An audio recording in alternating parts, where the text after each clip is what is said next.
The sound of footsteps is rapidly approaching. Jabba inhaled deeply and then let it out, focusing on the direction the sound was coming from.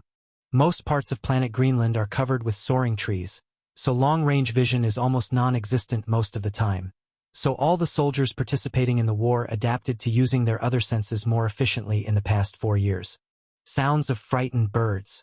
All the companies take your place. The archers, get ready. The officers next to Jabba all went crazy and started moving around like bees. The past 2 hours passed as if they were 2 years for everyone, but they also passed as 2 minutes for the people responsible for implementing the new plan. There was not enough time to develop a solid plan to confront the incoming enemy with confidence. Sound of falling tree trunks. Get ready. It's about to appear. The officers and soldiers everywhere in the square looked northwest with ugly facial expressions. What happened to the 10th Legion was no longer a secret to anyone. Although it was emphasized to the soldiers that they not use sound rings except in specific cases, some soldiers of the 10th Legion did not restrain themselves and started communicating with their relatives to leave their last wills. This way, all the other legions knew what was going on with them right now. Boom! Ah! Everyone's eyes froze, and breaths were held, but it turned into a look of bewilderment in the very next instant. The huge creature that appeared was naked, deep white in color, with green hair and white eyes full of green veins. With one look, everyone knew what they were seeing. It was just a blank-eyed bud. The difference is that it is about 25 meters long, has 2 forked horns like deer horns that extend a few meters upwards, and its body is full of cracks like those found in a dry farmland, except that there is nothing different about it. In fact, it was currently surrounded by normal-sized buds on all sides, ready to attack. It just appeared to be their father or older brother. There is nothing scary about this. Whoever can make a bud can definitely make a bigger one. All the soldiers thought at the same time. Their posture relaxed greatly, and they looked at each other from the side of their eyes. Some of them even started to think about how many points he would get if he killed a bud of that size. Oh no! The only one who turned ugly when he saw that creature was none other than Jabba. Start the whirlpool plan immediately! The giant bud uttered a high shriek towards the sky and charged at the 6th Legion, countless ordinary buds running after it. It didn't use a weapon. It didn't use a heavenly law, nothing. Just a purely physical impulse. Looks like the monster that destroyed the 10th Legion hasn't come yet. And these are just vanguards. Come with me and let's kill that fat bastard. The officer in charge of the 65th Company, a mid-level sage from the Flame Continent, stepped forward and ordered the rest of the sages in his company to join him. When Jabba saw what they were trying to do, he shouted with all his might, "No! Start the whirlpool plan. Don't stand in front of him. But he was unable to complete the sentence. Ah! The giant bud did not stop for a moment in the face of the 10 sages, and even did not look in their direction. 3 of them were casually crushed under his feet as he ran, and the rest of them were thrown away with a wave of his hand as if he was driving away a mosquito. Their life or death was no longer known. Then the huge bud continued to run directly over the heads of the 65th Company. Within 3 seconds, it was already destroyed. Some of them were killed, and the rest fled in all directions. The whirlpool! Start the whirlpool! Jabba collected himself and shouted again. Fear and tension this time was not an obstacle for the rest of the season's 6th Legion to start the whirlpool plan. The giant bud stood there, looking around at what he saw for a moment, intense anger visible on his face. The whirlpool strategy consisted of dividing the army into battalions of 1,000 soldiers each and assigning a wide area to each battalion from which the members of the battalion should never leave. Then dividing those battalions into units of 10 people. Each unit of 10 people had to form a ring giving their backs to each other while their weapons and shields towards the outside, and then they run randomly to the area designated for their battalion. Jabba specially ordered that all the trees be cut down and the ground paved in the area. He chose until it looked like a very wide flat plain, and that wide plain is now full of human rings moving around non-stop.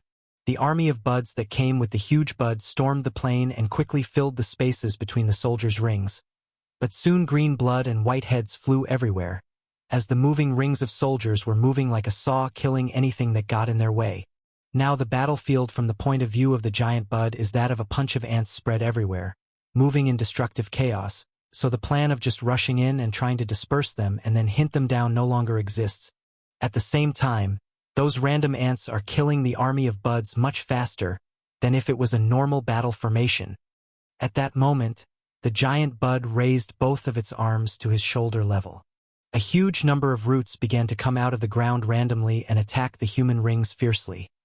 Within a few seconds, the death toll among the soldiers of the 6th Legion increased significantly, but with one look at the giant bud's angry face, it could be known that the attack was not with the same effect it had expected. The speed of movement of the human rings and the individual strength of the soldiers, and their immense experience enabled them to avoid most of the attacks and neutralize the attacks of the roots by a huge margin. Roar! Anger increased in the eyes of the giant bud, so he raised one of his arms to the sky, and a cloud appeared quickly, and soon it started raining thunderbolts. Each bolt that landed took the life of a random person, regardless of how strong he was. Within a few seconds, dozens of human soldiers died. Many of them were sages who turned into coals, but the rings that lost soldiers were shrinking more on themselves and continuing as if nothing had happened. Neither the whirlpool strategy was defeated, nor was the damage too great compared to the size of the human army, and continuing in the same vein would enable the giant bud to annihilate the human army at some point. But the bud army would have been destroyed before that. When that happens, the 6th Legion would be able to escape without much trouble. The blank-eyed giant bud looked around angrily for a moment. The human soldiers' confidence in the strategy they had been told to follow through regardless of the death meter slowly accumulating among them was not taken into account before by the giant bud. After several more rounds of lightning attack, the giant bud stopped for a moment.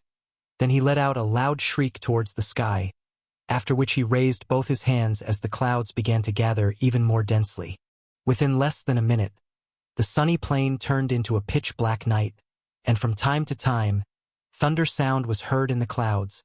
What is that fat shit trying to do? Is it the Tree Father's special ability? That cloud reminds me of lightning bolts that strike down flying creatures. But none of our men are flying now. What's the use of that? The remaining of Jabba's advisors began to converse intensely about what they were seeing. But he unconsciously spoke as they took several steps back. We don't have to wait to find out. Jabba swallowed his saliva, then leaped towards the giant bud with the Golden War hammer in his right arm. The thunderstorm is still getting stronger. Although the thunderstorm doesn't seem similar to the one that struck down 6,000 sages the first day they landed in Greenland, on that day, the thunderstorm appeared out of nowhere suddenly, struck everyone in an instant, and then disappeared again. However, this one's shape and aura forced everyone who was present that day to place their hands over their hearts out of fear and tension. The place has become so dark that the soldiers can no longer see their fingertips. Only from time to time the sky is disturbed by thunder, and it lights up for a moment. Only then do the soldiers see the faces of their comrades with panic and fear clear in them.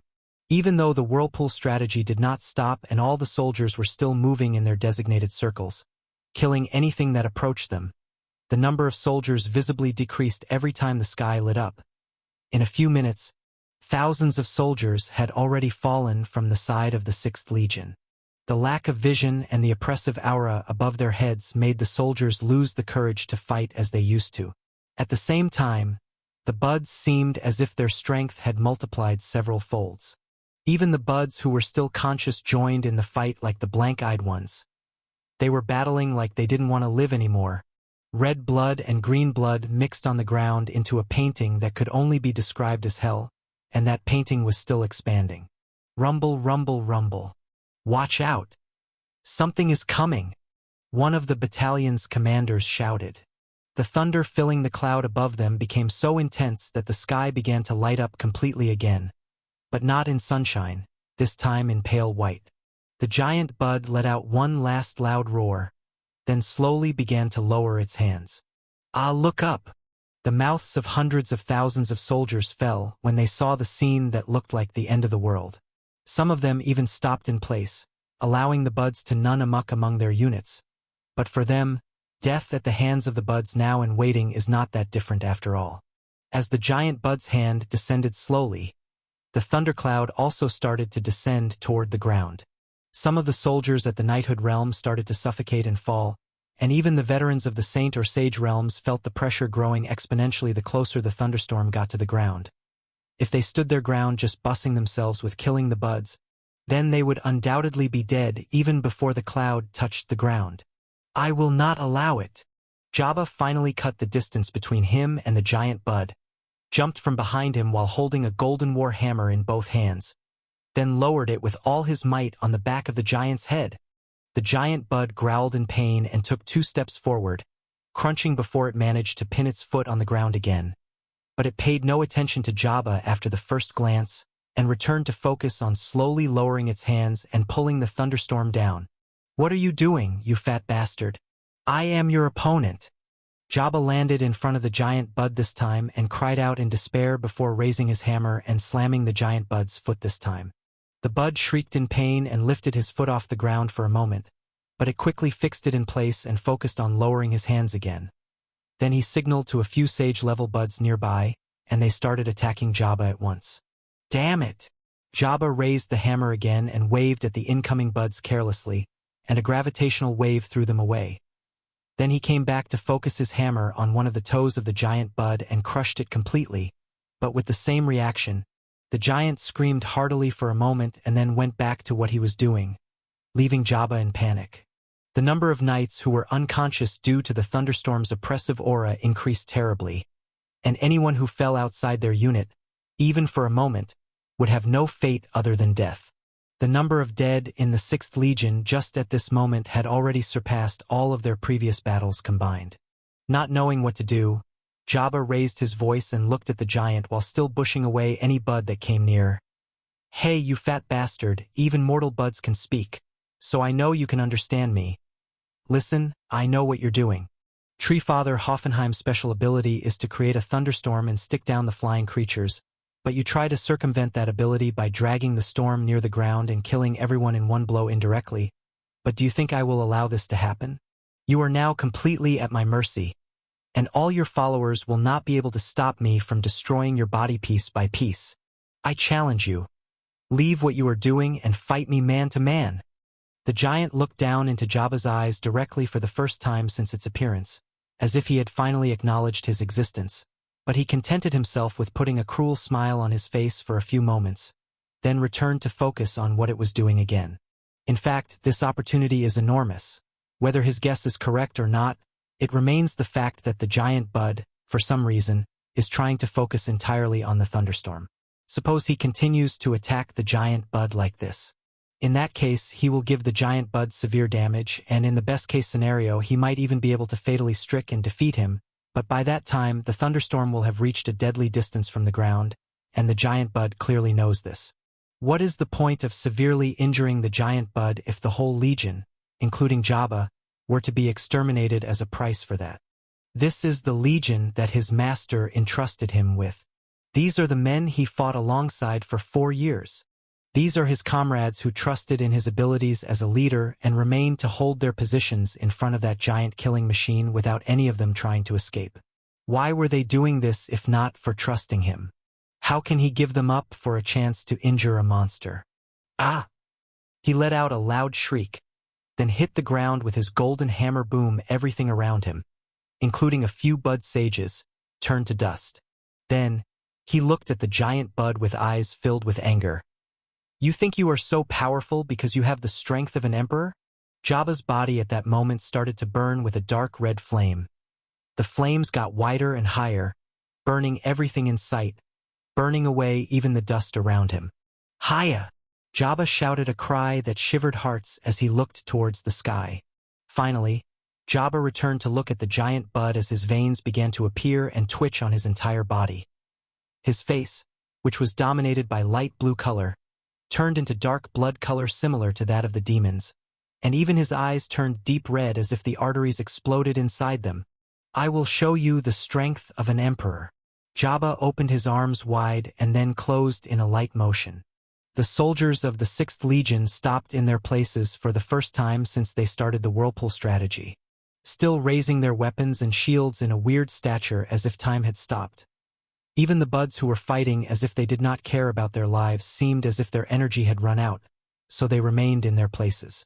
The battle that claimed tens of thousands of victims on both sides seemed as if it had frozen at that moment. The only thing that proves that they did not freeze or that time did not stop is the drops of sweat that are pouring down profusely on the faces of both parties. All of them, without exception, slowly directed their eyeballs toward the source of that horrible aura that prevented their bodies from moving. Everyone's eyes automatically went toward the terrifying-looking giant bud that was angrily shouting toward the sky. The space around him seemed to tremble at his presence. Especially the space around his arms seemed to be about to explode. But soon, their eyes fell to a small figure below, blazing with red flames, pressing both hands towards each other as if squashing the air in their midst. That little person was the source of that terrifying aura. It was the 6th Legion commander of the true beginning empire, Jabba. The thundercloud's aura brought with it pessimism and fear of natural catastrophes. But Jabba's aura currently brings blood and death, to say the least. And now both suffocating auras descend over everyone's head, making them forget what they were doing. Roar! The giant roared again in pain and visibly tried to lower his hands down. But, Haya! Jabba cried so hard that blood gushed from his eyes as he brought his hands closer. The familiar sound of bone crunching came from the giant bud this time before its arms were forced to move slightly upwards again. Its face was now twisting in obvious pain. This! Everyone around now finally noticed something. The space quivering around the giant bud's body wasn't his doing. It was because of massive gravitational pressure on him. Jabba was pressing the giant bud with gravitation waves from all directions to the point where he was pressuring space itself. He was currently trying to openly crush the giant bud using reverse gravity. Attack! Kill that person! A blank-eyed bud shouted and pointed toward Jabba, finally getting a grasp of what was happening. The buds, starting from sages to even the mortal, finally began to force their legs to move again. Even those who did not have enough willpower to get closer to Jabba out of fear, their comrades smacked them on the head until they regained consciousness and ran alongside them. The million upon millions of buds all started running or flying towards Jabba. Do not allow them. If they disturb the general, it will be the end of us all. Stop them at all costs. Jabba's advisors and officers wiped the sweat from their foreheads and moved their men at the last moment. Protect the commander. Kill! Finally, the battlefield returned to active again. But the goal of both sides was now completely different. Moments ago, the buds were trying to keep the 6th Legion busy so as not to disturb their leader, and now the opposite is happening. One of the 2 horns of the giant bud broke at that moment, forcing it to give a hearty cry, bringing hope to some and despair to others. But the hearts of the soldiers of the 6th Legion did not calm down for a moment for 2 reasons. The first is that the giant bud stepped forward and backward several times from the intensity of pain, and this means that he is able to break Jabba's siege, but he is only afraid of his control of the thundercloud. This also means that if the giant bud decides to abandon the thundercloud, the consequences will be extremely dire. At the very least, their commander would end up dead. The second reason, it is that Jabba's condition wasn't much better than the giant bud. Not even a little bit. Since the blank-eyed declared that he was their new target, the battles turned to be over Jabba's head and under his feet. In every second that passed, the fingers tips of one of the buds almost touched him before a human sage cut off the bud's hands or wounded him with a long-range attack. When Jabba began what he was doing now, his body and eyes turned blood red, as if the arteries inside his body had been cut off. But now he was covered in blood outwardly from his hair to the soles of his feet, and even multiple wounds such as burns, traces of freezing, and even some severed roots on his body made his appearance tragic to the fullest extent. But all this was not what ached the hearts of the officers of the 6th Legion the most. Rather, Jabba's body, which was full of muscles, began to become thinner, and his height, which had exceeded 3 meters, began to diminish significantly. Everyone knew that Jabba was currently paying the price for that technique, but no one dared ask him to revoke it. Finally, after half an hour, the giant bud stopped resisting. The strong life energy in it was trying to heal it, but the speed of its bone shattering and muscle tearing due to the gravity waves crashing onto them was much faster. By this moment, not a single bud of those who forged the giant was still unharmed. Each and every one of them suffered severe injury individually. And all those injuries were not just due to Jabba's gravitational waves, but what the buds were trying to do with Jabba. The sages of the 6th Legion are also trying to do with the giant bud, and they even succeed. The human sages launch attacks from all directions toward the giant bud, and the strange thing is that these attacks become stronger and faster, and actually hit the giant bud thanks to the intense gravitational field around it. Ah! The giant bud stopped and no longer resisted, but Jabba seemed to be not satisfied yet and kept pressing on. Jabba's height now was barely 2 meters, and he looked like skin on bone, but his strength had not weakened even a bit. Seeing that Jabba was still trying to risk his life to crush him even after he stopped moving, a strange smile appeared on the giant bud's face. Then he opened his mouth to speak for the first time in a voice that sounded like 1,000 people were talking at the same time. "Good job, boy. You realize that you can't fight me face to face, so you try to keep me in my place by your gravitational waves. Then you realize that if I lose contact with the thundercloud, I will kill you, so you didn't try to break my arms thoroughly. What are you planning exactly? Are you waiting for my energy to deplete due to regeneration? Or are you waiting for me to have an adverse reaction from the thundercloud to harm me? Of course, you do not wait for some reinforcement. As there is not a single person among you, strangers, who can stand against me other than you, well, it does not matter. Perhaps it is just a desperate attempt on your part. I don't know how you attained the power of a world ruler either, but congratulations, you have the ability to take on this warlord. I will let you feel proud for now, but this only gives me the right to use the wizards to create a second warlord. A third warlord. Ha ha ha. As the Tree Father's hysterical laughter reverberated across the battlefield, the earth split open several kilometers wide and began to sprout ancient roots, rapidly piercing into the sky.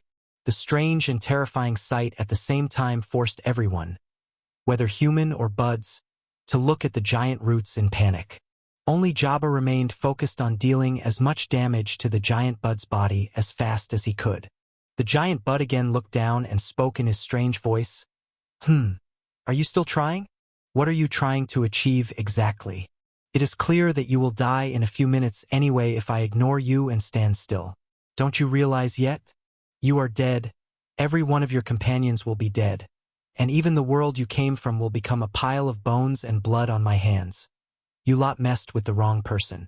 I am life itself. At that moment, a tiny figure wearing distinctive golden armor appeared next to Jabba and placed his hand on his slender shoulders for a few seconds, in which the eyes of the newcomer turned from surprise to shock and then anger.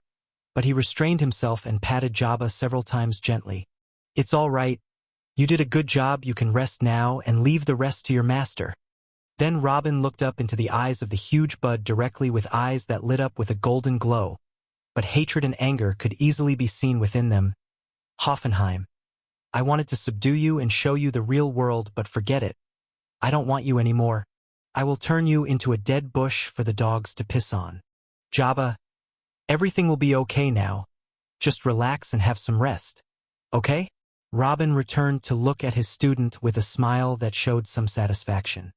Ah! Jabba finally looked beside him. The thick blood that covered his eyes made him see everything in red, but he still managed to read his teacher's features clearly. It was filled with anger, anxiety, and even some horror. Jabba finally lowered his arms and then got down on his knees. Bam. Master, do I really look that bad? You will be fine. Just rest now, and we will have a talk later. Robin forced his smile to grow harder as he stroked Jabba's hair, but his loud heartbeat told Jabba that he was hiding something from him. Indeed, his appearance alone was enough to tell Robin about what happened before his arrival. His skin had turned red, his eyes flowing with blood. The arteries of his arm and his feet were mostly all severed, and most importantly, his physique. Jabba is now barely 190 centimeters tall, and his dense muscles have faded. If this Nahari giant was placed among the soldiers of the 6th Legion now, no one would distinguish him. In the past, even if he got down on his knees, he would still be taller than Robin, but now he is the height of ordinary humans, perhaps even a little shorter than humans of his level. Robin's lips twitched as he looked at his student. What happened? I understand the blood covering it, but since when can muscle mass be reduced in a few minutes? and even his bones shortened. Dozens of huge, ancient-looking roots pierced the ground and continued their way at a steady pace upward until they reached and penetrated the thundercloud. Then the lightning began to strike the roots. The enormous thundercloud that was shining bright white due to the numerous thunderbolts in it began to gradually dim. The number and strength of the thunderbolts in the thundercloud visibly decreased, and the cloud itself began to diminish at an enormous speed. But this did not bring happiness to anyone in the 6th Legion. "Ha ha ha, you said you would kill me? Kill me? Ha ha ha." The giant Bud laughed hysterically, as if he had heard the strangest joke of his life, then pointed toward the sky with his torn arm after he was freed from the gravitational pressure. "Open your eyes and see. You are now going to experience the wrath of Greenland you are trying to conquer." Robin almost responded to Hoffenheim, who was occupying the consciousness of the giant Bud. But he was forced to look up after the sounds of thunder and turmoil in the sky ceased. All the lightning bolts disappeared from the cloud, and the cloud itself almost vanished. But despite that, the light of the 3 suns, which make most of Greenland's days bright, did not reach them. The suns were hidden behind what appeared to be a gray, translucent screen. It was the planet's sky. It became almost entirely gray now. Breaking sound. Robin was hurriedly trying to use the Eye of Truth to digest what was happening around him, when even something more strange happened. Something that is not heard about except in legends, happened in front of him himself. Hoffenheim's ancient-looking roots had continued their way up even after the cloud was dispersed until its tips disappeared from view. But at that moment, the lightning-loaded roots seemed to hit something up above, and cracks started to appear in the sky. Cracks began to appear in the sky. The majestic yet horrifying sight above their heads shattered the last psychological barrier of most of the 6th Legion soldiers. Retreat to a safe distance. Some officers and sages tried to gather the dispersed soldiers and move them again, but none responded to their calls. Everyone in the 6th Legion stood where they were, watching what was happening in the sky. The good news is that they were not the only ones who acted in this way. Even the Buds themselves looked up in fear. And while everyone is focused on the cracks in the sky and waiting to see what happens, then a ghostly bird resembling the legends of the phoenix appeared, exuding enormous life energy. Then a ghostly deer that was transformed by colorless lightning. Then a human-shaped being holding a sword in his right hand and colorless explosions in his left hand. And then, the 6th Legion personnel and the Buds looked up with open mouths and sweaty foreheads. Some of them even unconsciously took a few steps back until they collided with the enemy, but none of those present had any intention of fighting again. The distance between them and the cracks in the cracked sky was simply too great. However, they could clearly see those ghostly creatures, which indicated that those ghostly creatures were tens of kilometers long. In just a few seconds, dozens of these ghostly creatures showed themselves through the cracks in the sky. "Are those?" Robin opened his eyes so wide that his golden eyeballs almost popped out of their sockets. But unlike the rest, there were no features of horror, but rather that of extreme shock. The embodiment of the laws of planet Greenland? The sky trembled, and the cracks in it increased. Earthquakes hit the ground like never before. Even lakes formed whirlpools, and the wind formed hurricanes. The whole area around the battlefield seemed to be in a state of utter chaos. No, the entire planet seemed to be suffering one way or another. But everyone's eyes were still focused on the gigantic ghostly creatures up in the sky. Their presence and figures struck terror into the hearts of the mighty sages already. If these creatures came to fight, then the battle was over. No, they were over. They felt like ants just by looking at these existences. They were sure they would all be annihilated with a single wave of any of those creatures' hands. The moment everyone had been waiting for came. The gigantic ghostly creatures started to raise one of their limbs and point downwards. Abnormal strands of laws began to seep from their hands towards the battlefield. Go. Let's get out of here. The soldiers of the 6th Legion held out for about an hour in front of the giant Bud, and the Bud's legions in an infernal battle during which not a single one of them thought of breaking the formation. But now each and everyone started running in a random direction. Ha ha ha.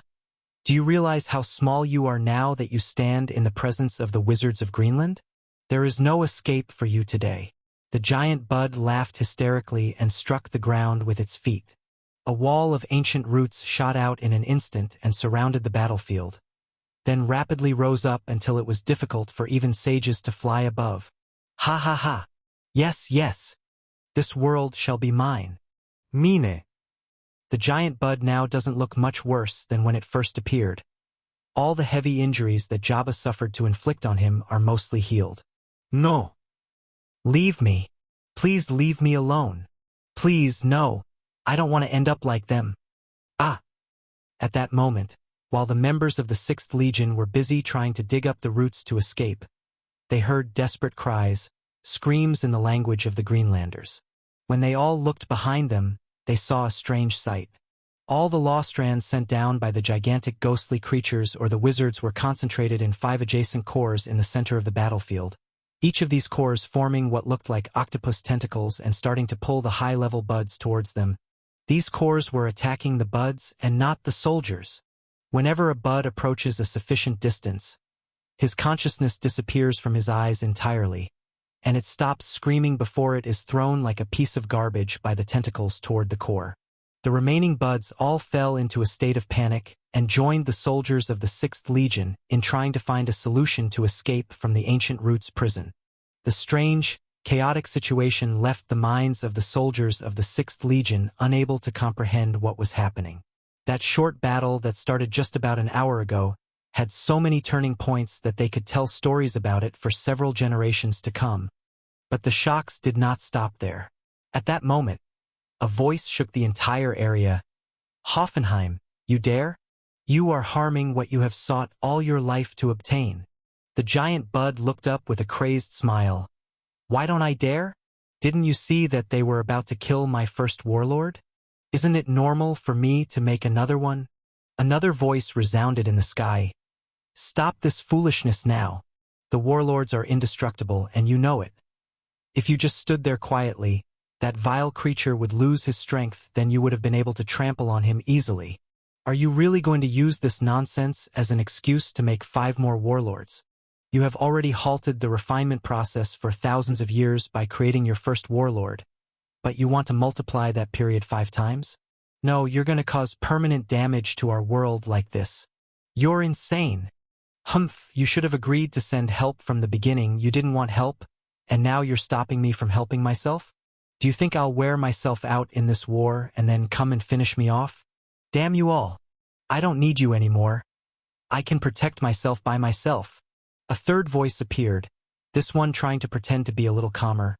Be careful, Hoffenheim. The use of the planet's wizards violates the laws of nature.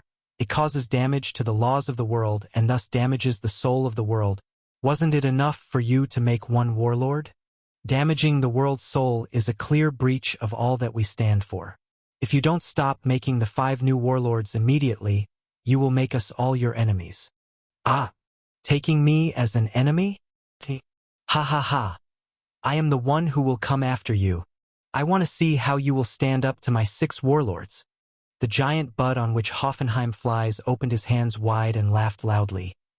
After I finish you lot off and clean the world of the humans, the world will be mine alone. In that case, what if I have to wait for another 100 or 200,000 years to continue the refinement process? At least I will no longer have to compete with you old things and wouldn't have to worry about the human rats plotting against me. Everything will be mine and mine alone.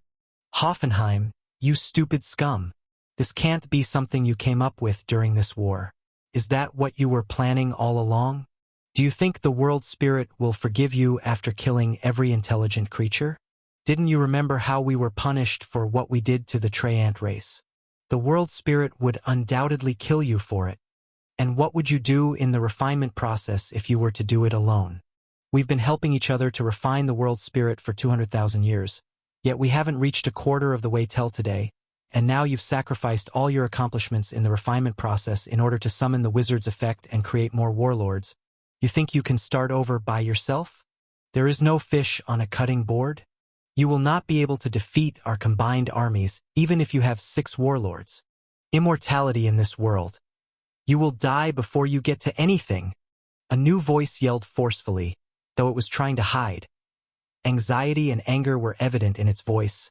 Secondly, Do you think we're a fish on a cutting board?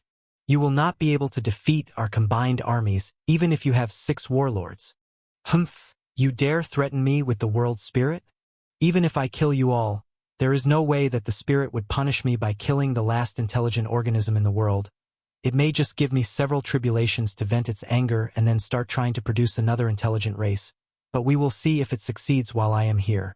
As for what I will do after eliminating you, it has nothing to do with you, and also, you say if I won't be able to defeat you, and you are going to stop me from using what exactly? I know all about you, old fellows. We haven't spent hundreds of thousands of years together in vain. Look here. These strangers have armies that can crush you all, but look at them now. Then the huge bud pointed towards where Robin was standing. Look! They came from a different world, ready to conquer us all, only to die at my hands alone. Look at the despair in the eyes of my enemies. Look at the When the giant bud looked at Robin, he found him smiling. No, not just smile. This smile wasn't trying to show off defiance or confidence. Robin was practically grinning from ear to ear, staring at the 5 cores with his bright eyes. At this moment, the true beginning Emperor Robin Burton was like a little kid who got a new toy. Robin could not hide the smile that emanated from his heart, and even his close followers could not remember when was the last time they saw him grin like that. They could not even decide whether they ever saw him behave like this in the first place. But how can he stop himself? The process happening in front of him right now might be the answer he was looking for. Currently, the 5 cores are no longer just heavenly law strands or random bud bodies. However, each core has become covered with a huge number of compressed buds that are still accumulating little by little in an orderly way to create the giant bodies of the warlords. Just at this moment, the feet and the abdomen area up to the chest were already formed. The buds did not completely merge, nor were their bodies destroyed, but they were just pressed next to each other as if they were embracing each other in a really uncomfortable way. All of this could be ignored. After all, they are just artificially created beings in order to serve the Tree Father. But the strange thing was that the internal energy of those buds began to seep out from their bodies and head towards the core and pour into it. The core that was empty moments ago, and was only a gathering of pure laws, had already become filled with a huge amount of energy drawn from hundreds of buds at the level of a saint or a sage. The soul force in those buds also seeped out from their bodies and formed its own separate soul domain, and their life energy seeped in to nourish the new entity as one being. Even their bodies began to wriggle and take strange positions to form the details of the body of the huge bud. This means that the bodies of thousands of saints have become the tissues of the muscles of the warlords, while the bodies of hundreds of sages became the bones. Although the buds involved in creating the warlords did not die immediately, the lives of all the buds involved in the making of the warlords were implicitly done for. Losing this amount of life energy and soul force and even breaking the inner energy foundations in order to bring it out like this meant that those buds would spend the rest of their lives as real vegetables. Whether in terms of inner energy, soul force, life force, or even overall physical strength, those 5 incomplete giant buds or warlords had already surpassed the sagehood realm by a huge margin. It turns out that the warlord is an entity that can transcend the boundaries of the planet's creatures by very subtle circumvention using the laws of that planet. Of course, this circumvention would never have been possible had it not been for the embodiment of the major and even minor heavenly laws of planet Greenland involving themselves in creating those cores. But even with this, there is still a gap.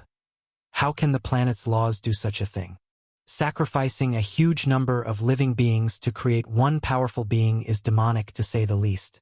Why would the planet's major laws help someone like Hoffenheim commit this crime? Is this related to the refinement they are talking about? Robin thought while still smiling heartily. And how can I benefit from this phenomenon? The giant bud opened its empty eye in stupefaction when it saw Robin's strange condition and then started laughing and looking up at the sky. Did you all see this? Even the leader of the otherworldly invaders lost his mind when he saw my strength. Ha ha ha. Hoffenheim, please stop this madness. We will send you all our armies and help you cleanse the strangers. No, we will give you back all your lands and give you new lands on top of them. What do you think? And I assure you that this incident will be completely forgotten and will not be taken against you. I promise you this. A relatively quiet voice echoed in the sky. Hoffenheim paused for a moment before his voice rose. Florus, you used the wizard's effect and forged a warlord before. You should know that there is no turning back now after the formation of cores. If I try, I will bring destruction to myself. Why would I do such a stupid thing? Except Lot should accept your fate. The damage to the world and the soul of the world has already been done, and the damage can only be reversed by destroying the warlords, and you know that the warlords are basically indestructible. The cores formed by the laws of the world are flawless. They are perfect, and they are now mine. Mine ha ha ha. Then, he continued non-stop, Hee Florus, you should still have the warlord you made 200,000 years ago, right? We have collectively tried to destroy it many times, but to no avail.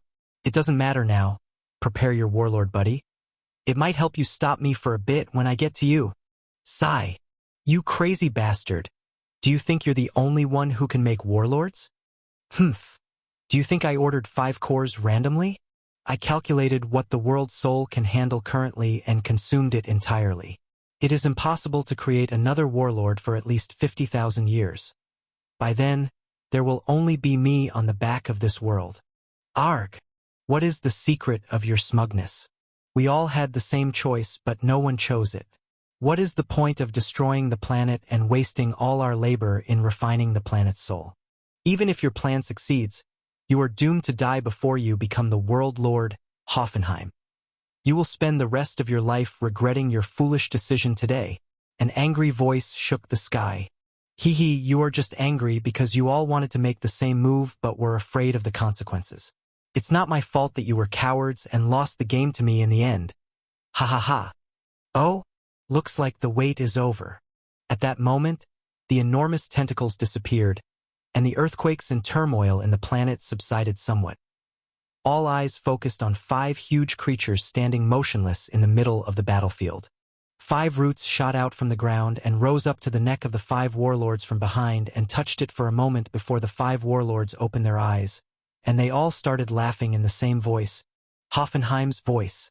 That crazy bastard. Hoffenheim completely ignored the words of the other tree fathers and then turned back to look at Robin. You made a mistake in choosing my world, Junior, but I respect the strong. I will give you a chance to say your last words. After the warlord closest to Robin finished speaking, he started running towards him, raising his right hand to a fist that was several times bigger than Robin himself. Oh, can I say my last words? I guess I'll take the opportunity to tell you something then. You said the cores formed by the heavenly laws must be perfect and thus indestructible, right? Robin's smile turned into a chuckle, and then, with a light movement, a black spear took out from its ring and stabbed forward.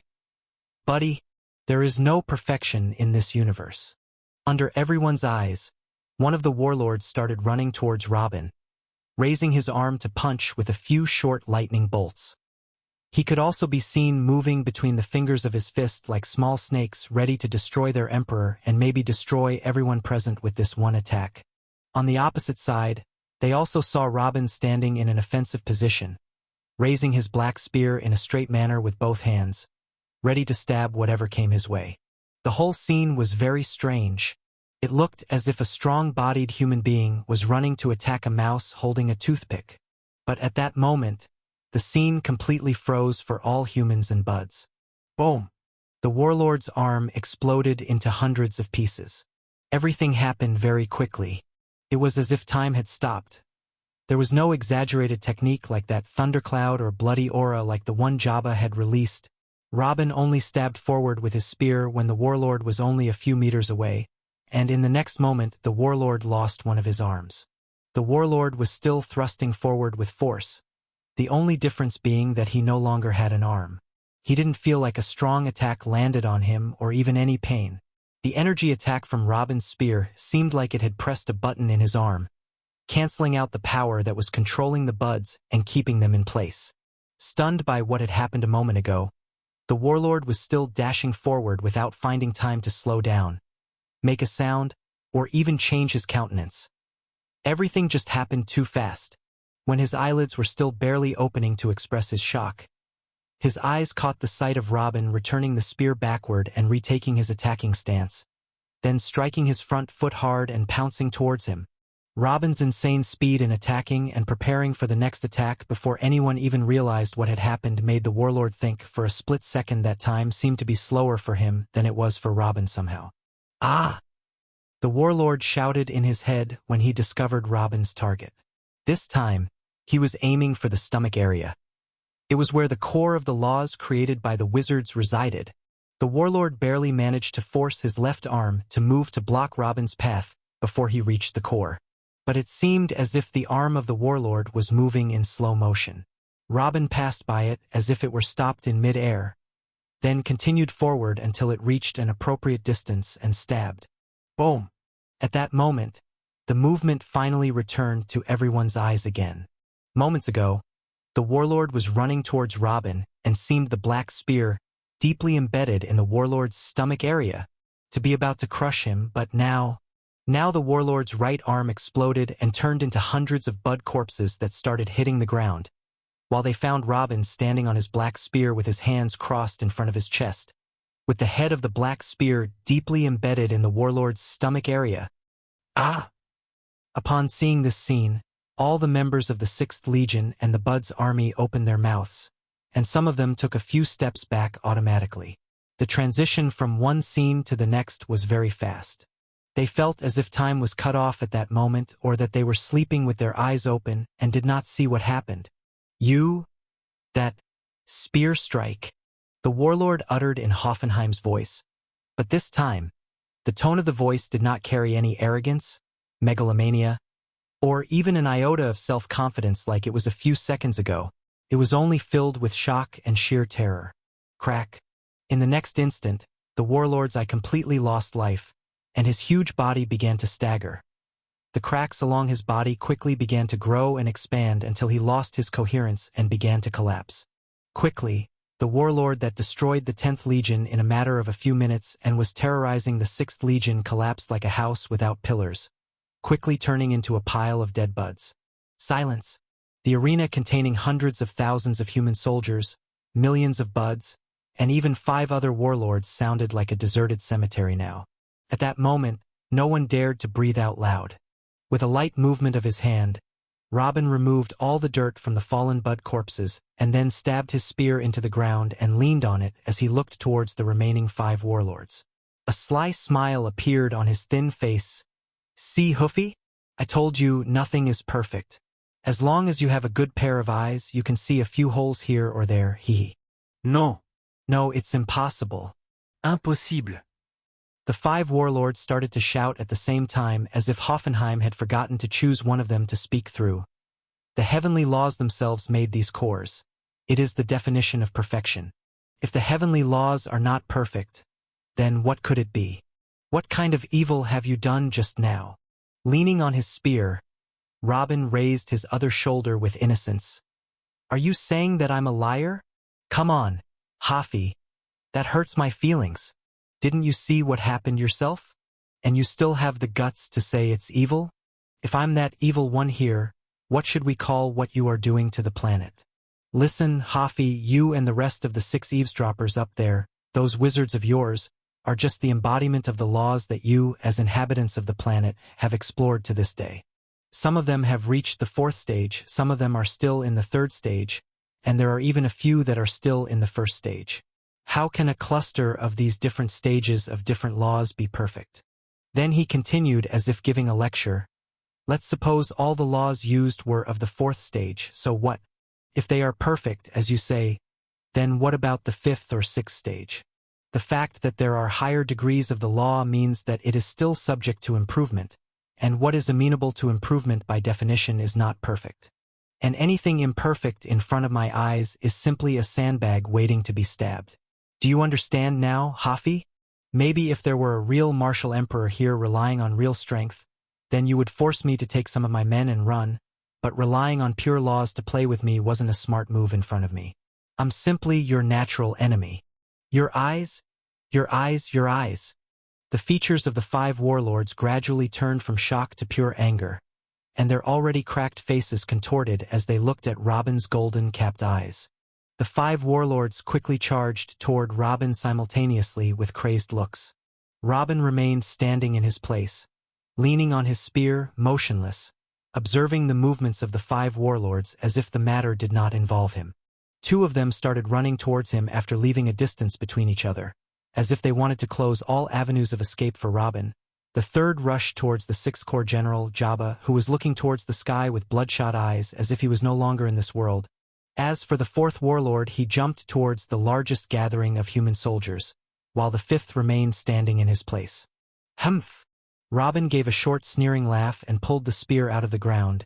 It was clear from Treefather Hoffenheim's choice that he was still apprehensive about the sight of the 6th warlord being destroyed just now, so he was trying to distract Robin in other ways. But, Birum! Again, everything from Robin's point of view seemed to be twisting and denting as it started to go in slow motion. It seemed as if he had entered a blank black and white canvas, the warlords and the 6th Legion, and everything around him was almost out of feature.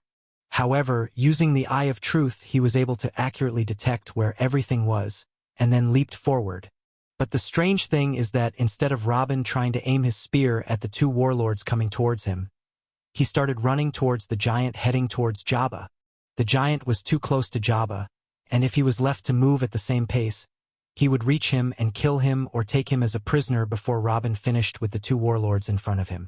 It was so close that the back of the warlord was already in Robin's sight with only a few steps left to reach Jabba, who was still helplessly sitting there.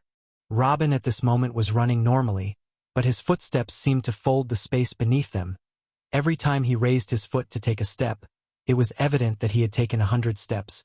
This was the ability of the 3rd stage of the Major Space Law, Spacefold.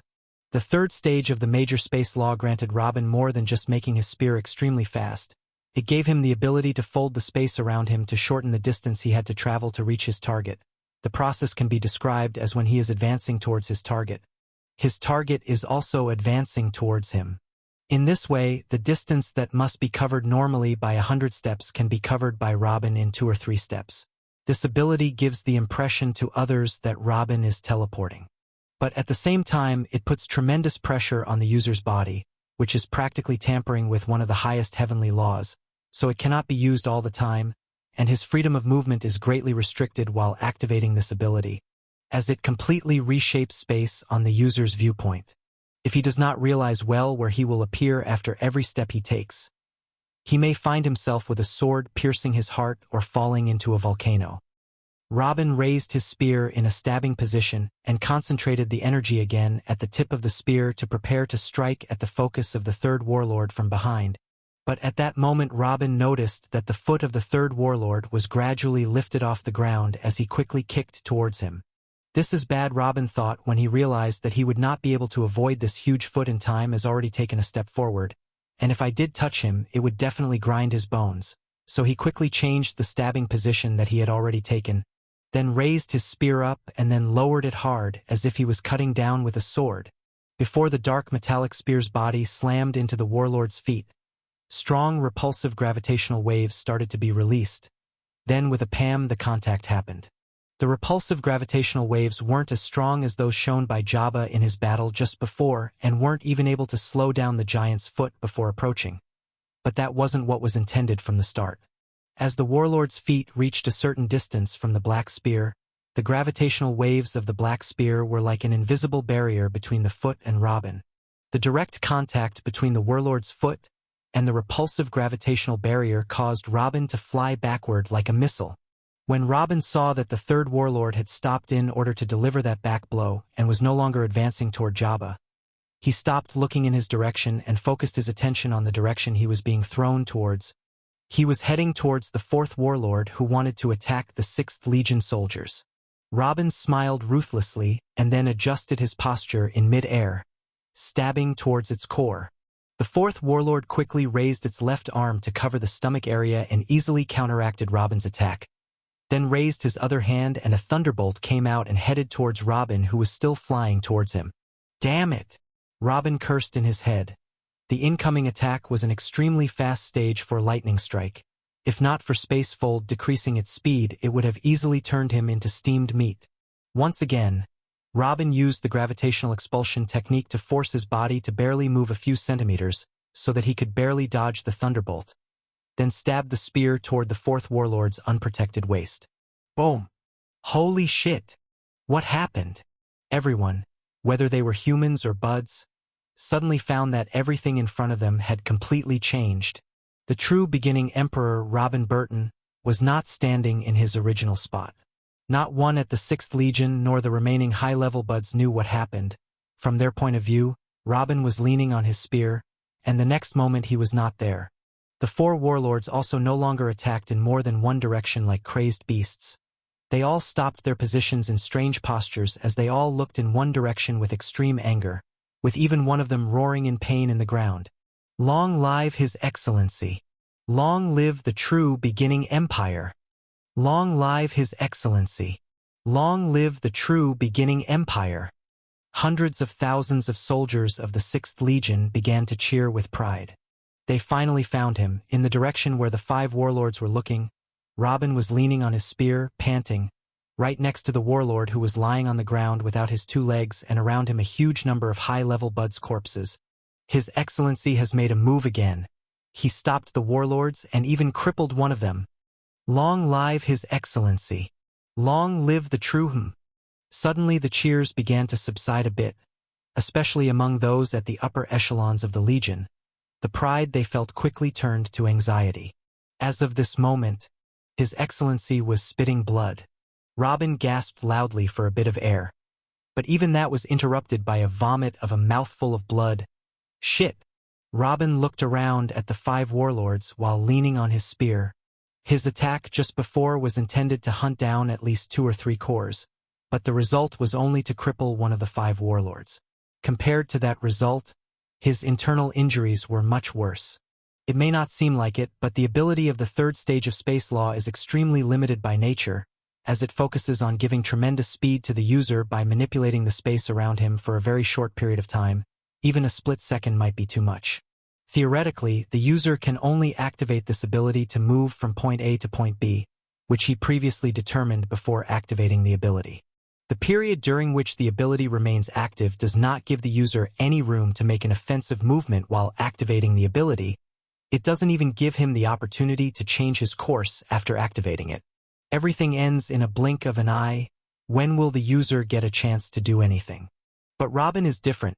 His high soul force gives him a very heightened sense of his surroundings, and his eyes of truth enable him to see clearly in the partially destroyed space while activating the ability.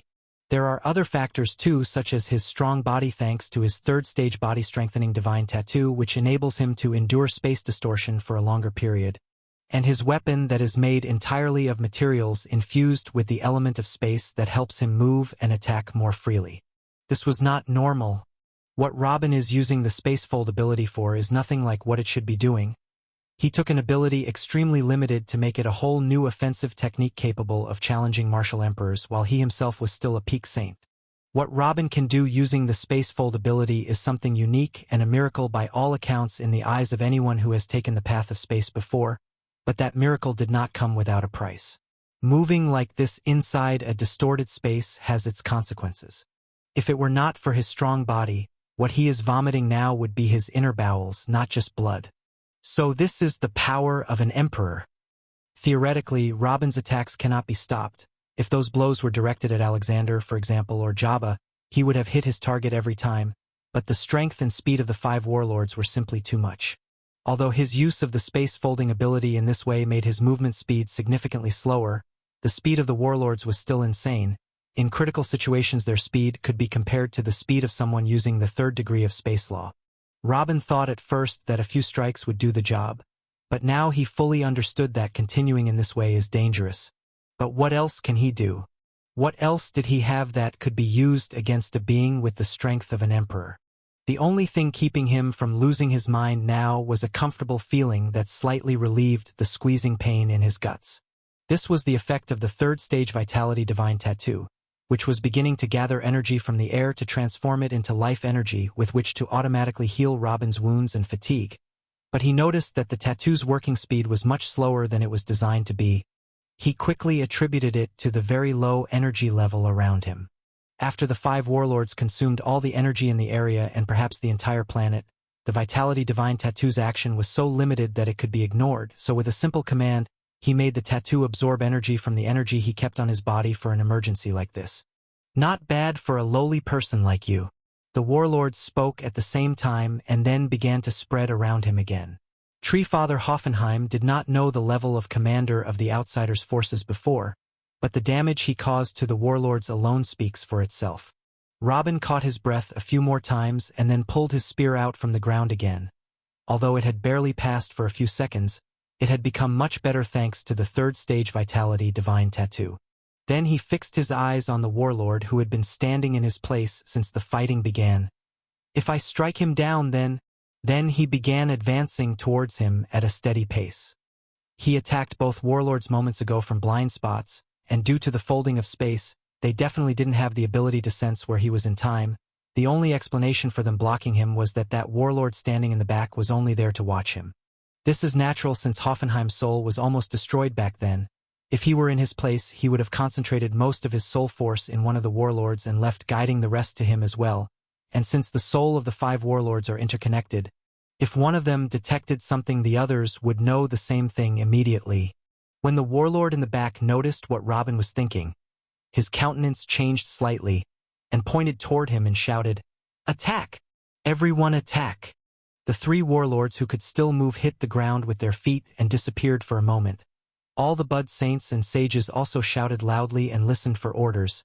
They all charged towards Robin. "Walk over my dead body first." "Ah!" The soldiers of the 6th Legion also regained their wits when they saw the Buds rushing towards His Excellency and immediately blocked their way. Another fierce fight starting out of nowhere. When the nearest warlord's fist was only 3 meters away from Robin. Robin activated the ability of the 3rd stage Heavenly Space Law, and once again everything started to move in slow motion through folded space around him. Robin spat out a handful of blood again. His face didn't seem to know anymore whether to show signs of pain or fatigue, but that didn't stop him. Golden Spear and wrapped it with intense energy. Then tossed it. Robin ignored the mighty warlord's fist coming toward him and swept the space ring in his finger.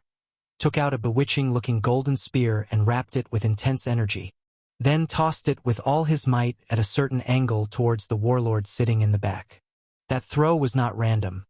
Robin knew very well that warlord would see the spear coming and raise his hand to push him away. But that throw from that angle would be able to pierce the warlord's arm and continue its way to the end. This is the hoped goal at least. Then he pulled out 2 more spears and almost did the same. But, cough! Cough! PFFFFFFFFT. This time Robin looked as if he had lost half of his blood. He immediately fell to the ground headfirst while holding his stomach with both hands. The accumulated damage was unbearable. Then, with difficulty, he looked to the side with blood overflowing from his eyes and mouth, watching the warlord's fist that was now 2 feet away and still slowly approaching. He could move before it reached him, but then what? His body is about to collapse. Will he be able to continue fighting? The power of emperors surpassed everything he could think of. Even as he fought at the risk of his life, he still couldn't see the way to victory. I had to get away with the fist at first and then throw the spear. That would have given me more room to breathe. My personal experience as a warrior and my awareness of my body still leave a lot to be desired. If it weren't for time being slowed down by the folding of space, I would be dead already. How arrogant was I? Robin barely managed to let out a blood-tinged laugh as he saw death approaching. But at that moment Robin's golden eyes opened wide. Wait! Time has slowed down? 50 years ago, the Outer Beast territory within the Black Sun Kingdom. This area is famous for being untouched by humans as it was home to countless beasts whose levels range from 1 to 10. Those beasts take advantage of the large area in the Outer Beast zone to hunt each other and even hunt some unfortunate humans. The number of humans who enter this area looking for an easy hunt or a quicker way to reach another kingdom is not small, but the number of humans who actually get out of it alive does not even reach a quarter of that number. Only experienced hunters who can detect danger before it occurs or high-level cultivators can roam here freely. After all, it is a forbidden area for humans. Only someone who is a Mariel Knight can walk around here without fear. However, 2 individuals have been frolicking in that area for a very long time as if it were their backyard. A boy pulled the corpse of a beast several times larger than his body and dumped it in front of the entrance to a cave. That cave was in the center of a mountain, meaning it was quite high from the rest of the forest, and yet the teenager managed to successfully pull that huge corpse up. The boy looked up and panted heavily for a few moments until he rested a bit, then turned his gaze towards a white-haired old man who was sitting on the edge of the cliff with his back facing the cave. "Dad, I caught a 3-horned wild boar for lunch today as you asked. Just by looking at the back of that skinny, bent old man, anyone might think that any breeze of wind is enough to knock him off the cliff. But whoever looks deeply enough and feels the almost tangible aura around him will have his first thought to kneel before him immediately. Good, good, well done." The old man replied indifferently. "Phew," the boy puffed to revitalize his body, then quickly went in to fetch a small sharp knife and started skinning the 3-horned wild boar. "Dad, how do you want it? Roasted or boiled?" "Good, good, well done," the old man replied again. The boy put down the knife and shook his head with a smile when he heard the old man's reply. He appeared to understand something and then yelled, "Damn it, Dad. I can't believe you got into your weird state at a time like this. We are approaching sunset and the beasts are about to start hunting. If one of them catches a glimpse of your old bones sitting absent-mindedly like that, it will pounce on you without much hesitation. You should have entered the cave first at least." "Good, good, well done." "Arg. I have to start asking for a fee." The boy sighed, then put the knife aside and went to the old man's side, then patted him on the shoulder. "Come on, Dad. Let me help you enter to continue what you are doing inside. You have been meditating here for more than 100 years. A few extra minutes won't make a difference. Don't you think? Good, good. Well done." The boy furrowed his eyebrows, ever since he opened his eyes to the world, and he saw his father distracted most of the time, but he always looked at him and scolded him when he interrupted his focus. This was the first time he was ignored to this degree. The boy followed his father's gaze until he found a fly, just an ordinary fly like the ones found in Aunt Random House. Perhaps the only thing that can be noticed about this fly is that it walks slowly on the ground and cannot fly, and by observing its weak movement it was clear that it was close to death. A fly!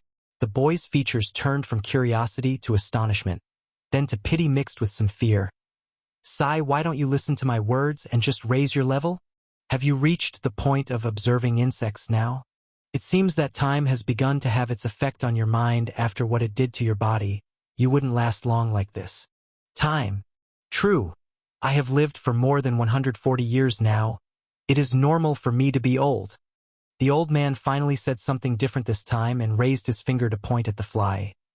"That insect is also old and about to die of old age, but it was only born 7 days ago. What's different between us? Why can I live all these years when the flies only last a few days?" Well, I think it was the boy was happy because his father seemed to have woken up and straightened his posture a little to answer his question. But he quickly noticed his father's unfocused eye. He knows this eye too well. His father was still lost in his mind. This question was not directed at him. Any rational person would say that an insect has a simple physical structure while we humans have stronger and more complex internal systems. There is also a weak metal like carbon that can turn into the near indestructible diamonds. Why is that? Any person with little knowledge would also say that the reason is putting the carbon under pressure, heat, etc. But what if? Here Robin paused for a few seconds as he looked at the insect with his unfocused eyes. What if we took the time factor out of the story? If we used the same example of comparing an insect and a human but set the condition that time stops for the two of them, would the insect have died before the human? Of course. No, but why? It is still the same weak body. Applying to the example of carbon, if we put it under the same pressure and temperature but stop time, would it turn into diamonds? Of course not. This is like burying carbon for a moment and taking it out again quickly. Nothing will happen. It should be buried for millions of years. The boy raised his eyebrows and turned his gaze between his old dad and the insect that had turned on its back and started to breathe its last. Did my father understand all this from observing the insect? Although he did not understand anything from his father's words, it seemed very deep. If we use this criterion on everything else since we eliminate the influence of time on it, we will find that the rivers will not move, the mountains will not form, and the sun will not rise, but rather the entire universe would not come to be. If even the fate of the universe is subject to the influence of time, time is not just a concept invented by humans to measure the number of hours they work in a day. Time is a heavenly law. No, It is a whole path. Holy shit! The boy felt his heart going to jump out of his chest when he caught a glimpse of a green glow in his father's eyes. But he quickly shook his head and regained his balance when the glow quickly disappeared. No, there is something missing. All of the heavenly laws have a clear or unclear effect on life in the universe, but according to my understanding of them, they are not at the same level. For example, if we divide the heavenly laws into levels, there are minor laws that affect our surroundings, but if they are absent, the universe will remain running and life will still thrive, such as the minor laws of some rare minerals, or such as the laws responsible for the senses of touch or hearing. There are also the major laws of some paths that, if absent, the features of the universe will change and life may end, but the universe will still exist, such as the laws of fire, water, and many others. Then we come to what I understand as the fundamental laws, which can be described as the basic building blocks of the universe, and if they were absent, everything would collapse like the law of space. And there are the master laws that can be said to be the pillars of everything and have authority over the rest of the laws. I don't know any of those yet, but I have a feeling that the law of truth that I am searching for is one of those master laws. Now, if we return to our topic, I am sure that the main law of time is a fundamental law. I do not think is strong enough to be a master law, but it is quite close. I can't call this a key to the time law yet. I feel like there's a link missing. The old man spoke absent-mindedly as he watched the dead fly in front of him being carried away by the wind, finally closing his eyes slowly. Time, it affects everything in existence, forward. I need something that affects the course of time, but I can't think of a single thing that can affect time. The heavenly laws, they are all interconnected. It is impossible to say that time is completely separated from them. I have to find that missing link that connects time with the rest of the laws if I want to move forward. I need something that affects the course of time. Something that affects the course of time. Eh? At that moment, the old man finally felt someone's breath on his face, so he cried out like a little girl, then extended his hand and slapped the boy next to him on the back of his neck. Is that you? You disobedient bastard. What are you doing? Do you want to give me a heart attack? Is this my reward for raising you, you little bastard?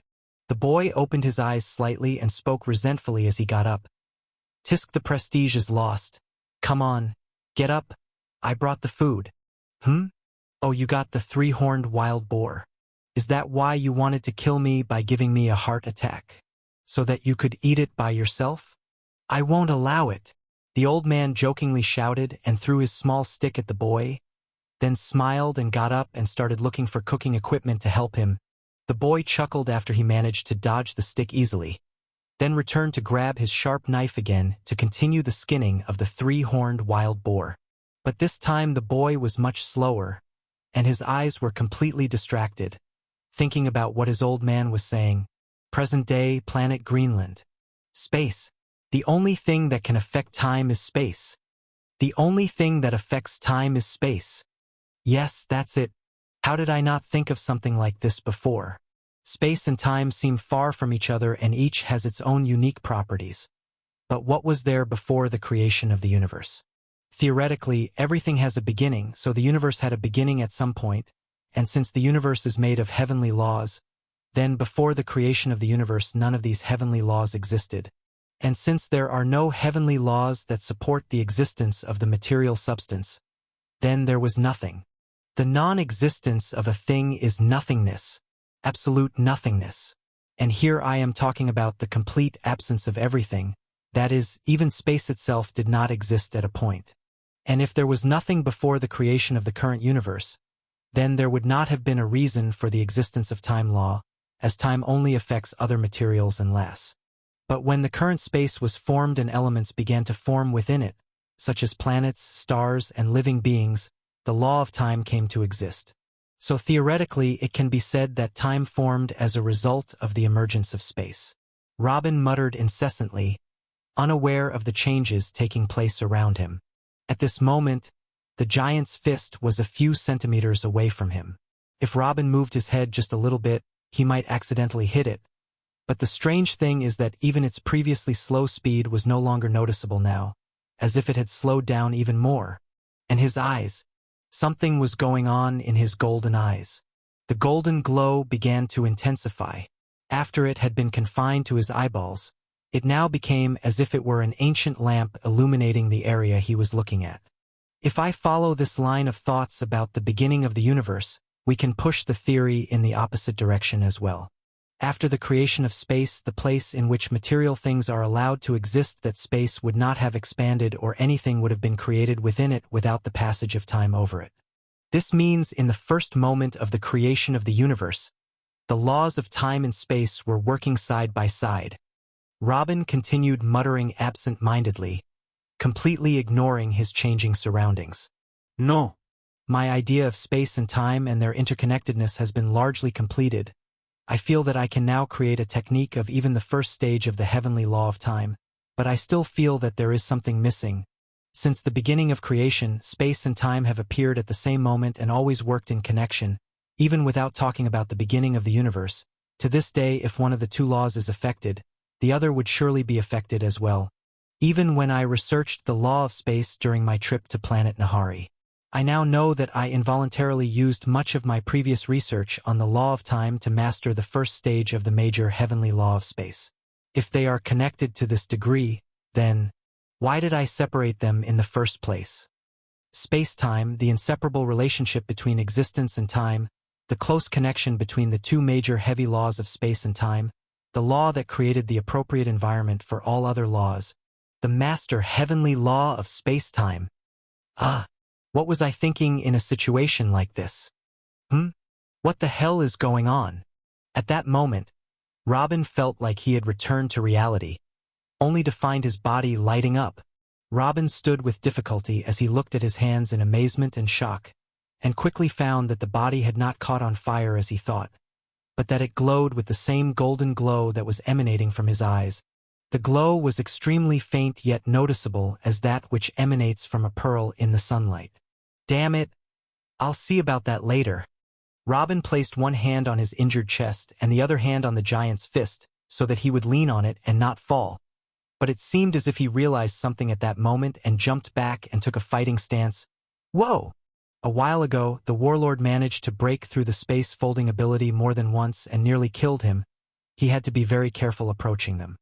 To his surprise, Robin finds that the giant's fist is not moving, not just slow. No, it's not moving at all. He quickly looked around, hoping to spot an attack coming from here or there, but he found the rest of the warlords in a frozen state as well, and not just them. The wind stopped, the insect wings stopped beating, and even one of the human sages fired a huge flame ball toward a warlord in a suicide attack. That ball stopped halfway through. What the? Robin lowered his arms and looked around in astonishment. When using space folding, everything around him seemed distorted and only the eye of truth could determine his target. But now he could see everything around him easily. There were no longer any distortions in space. It seemed at this moment he fell into the realm of black and white painting.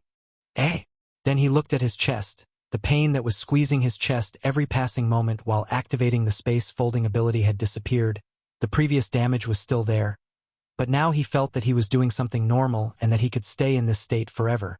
Robin grabbed his black spear again and started stabbing and swinging it right and left to test his current physical abilities. Then he began walking towards the nearest warlord with a cold smile on his face. Robin walked until he arrived by the warlord that was about to punch him and then stabbed it in the core with a light movement. Robin smiled and nodded when he saw that his stab affected the warlord's core even as the Spacetime Master Law was activated, and that the core would collapse once the spacetime was restored to normal. Then he started moving towards the rest of the warlords while whistling happily and patting the black spear on his shoulder. "Haha! That's so easy!"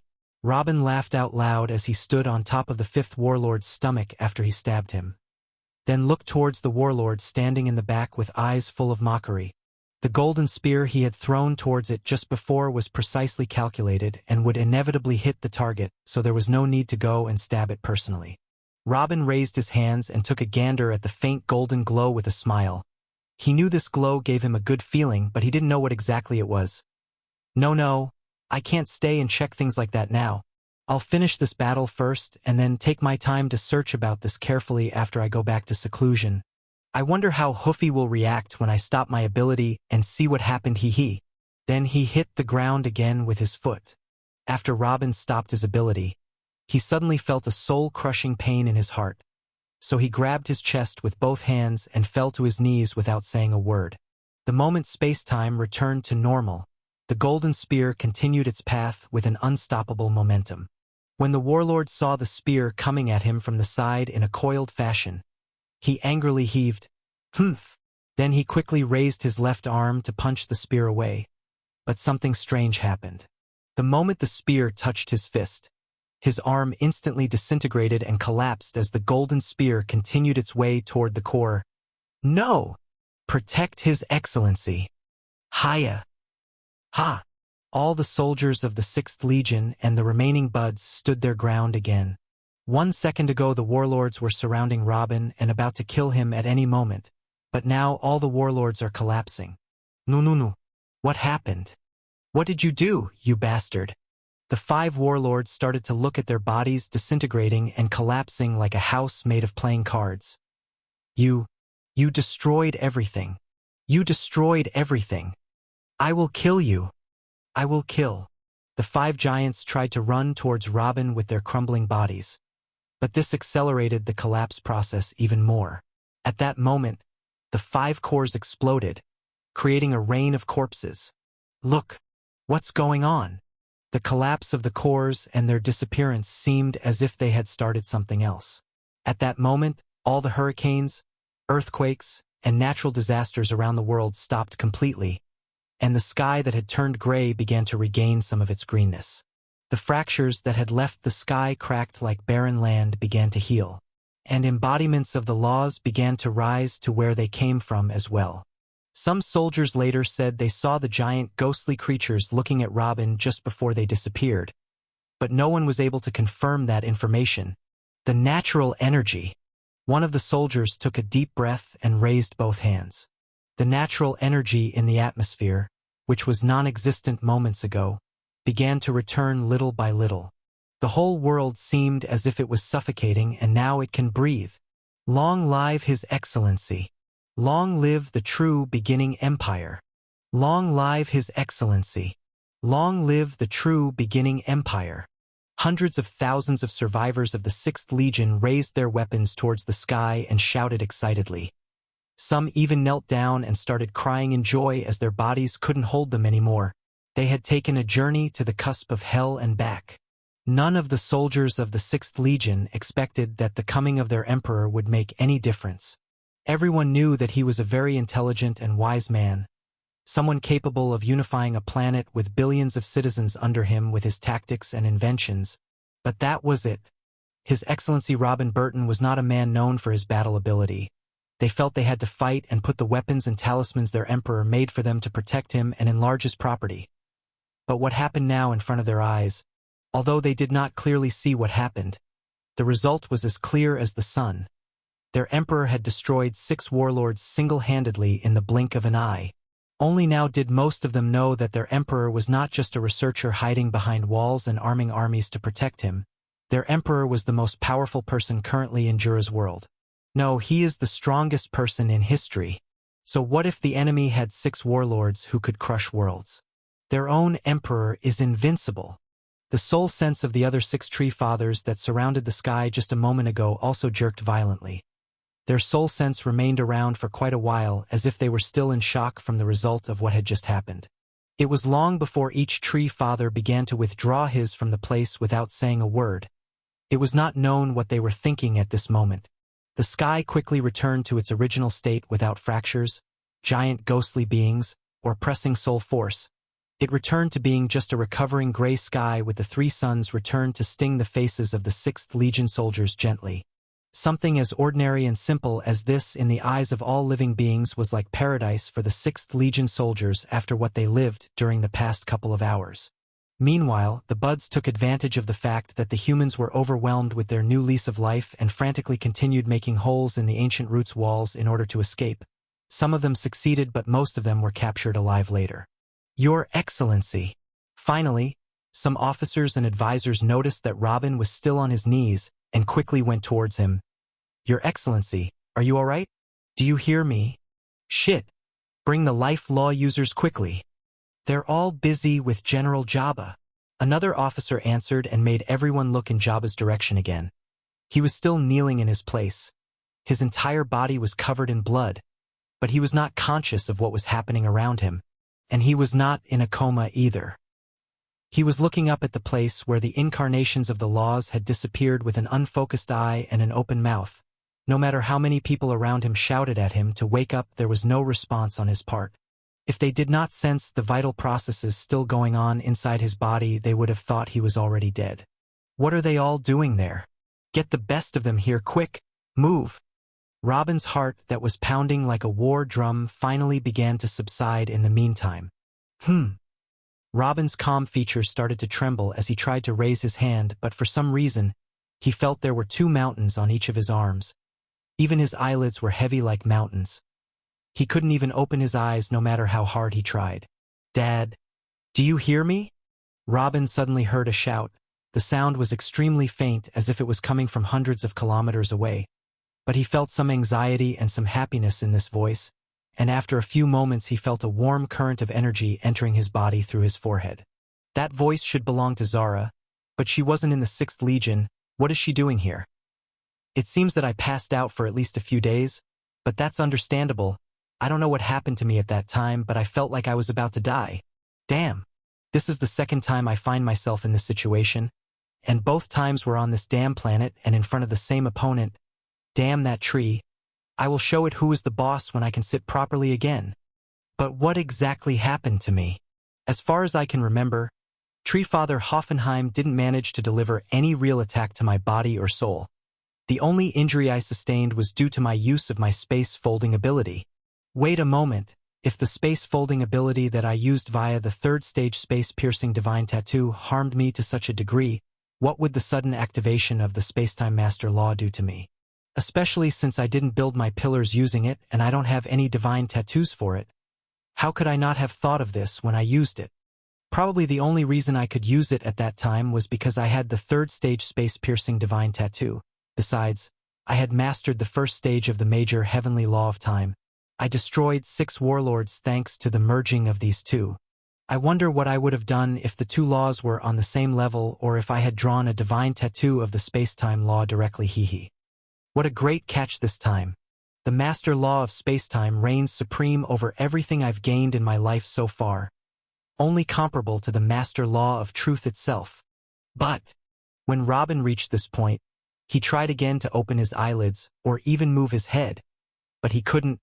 What happened to me? I feel trapped inside my own body.